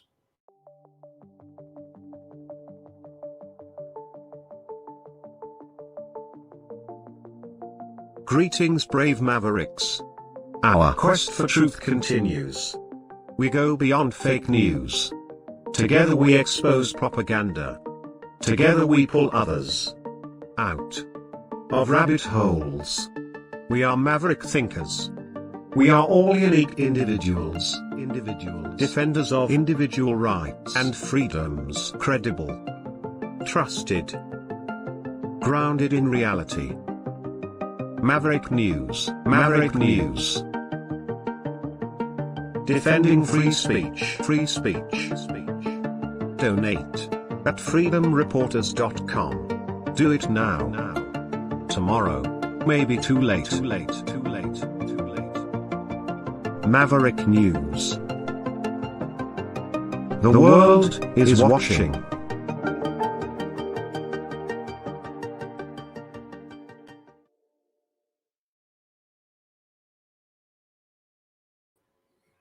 Okay, and here's another screen highlight from these documents. Screenshot making reference to magician David Copperfield.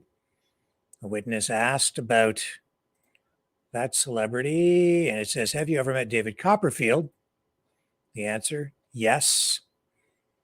Question, and do you recall when you initially met him? Yes. Can you tell me what that was? Sure. Someone called me from the house and said that he would be there, and if I wanted to come and have dinner, then I could meet him. So there's that.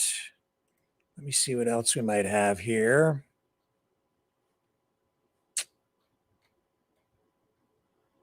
And that's more about Trump, same stuff.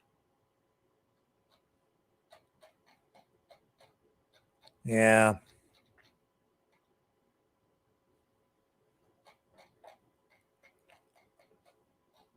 So in addition to pictures, photographs, videos, also some references being made tonight to hard drives that the FBI may have access to that they are not sharing, making public.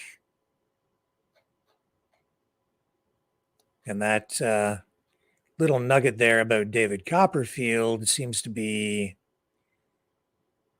about the only thing that we didn't have that is sort of being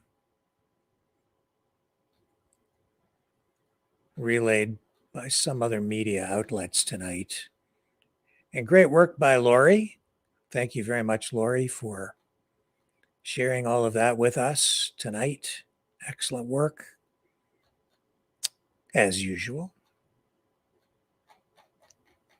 Digging right in and getting us the details. So some revelations there, but really nothing terribly earth-shattering. Just some of those mid-level politicians, most of whom don't even seem to be in office anymore, but some important names being revealed as part of this document dump. So those were new to me anyway.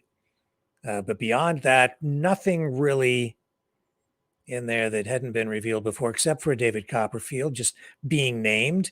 No information so far coming out of those documents that I'm aware of to suggest that he has any kind of guilt attached to him, and no evidence so far to implicate even Bill Clinton, Donald Trump, who was not seen on the island, or some of these other people. No actual incriminating evidence or testimony beyond what we are already aware of. So some names placed some people on the island in the company of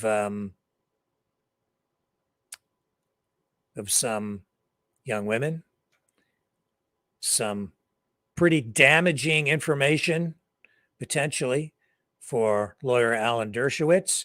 None of that has been proven in a court of law, though, so we need to make that very clear as well. This is just preliminary information that has been revealed through this document dump, and we need to be very, very careful and clear that whatever information we're revealing here tonight as part of this is simply that. It's just straight up information, and any of these allegations or any allegations that may result as a result of this document dump still need to be proven in a court of law, if indeed there is any allegation of criminal activity. So, with that being said, we will wrap things up here tonight because I think we have covered all of the highlights. And I'm sure that we will have a lot more to share with you tomorrow. I will also get that PDF, make it available on the Maverick News website at mavericknews.ca. So you'll be able to download the entire thing there, or at least I'll provide a link to wherever you can go to see that. And I'll have that up probably within the next 15 minutes with an accompanying article regarding this at mavericknews.ca. And I'll also post links to that article through our social media platforms. And I'll be back tomorrow night. Thank you, everybody, for joining us on the program here tonight on the Maverick News Channel. I'll be back 6 p.m. Eastern Standard Time with the programs to defrag your mind. Catch y'all on the flip side.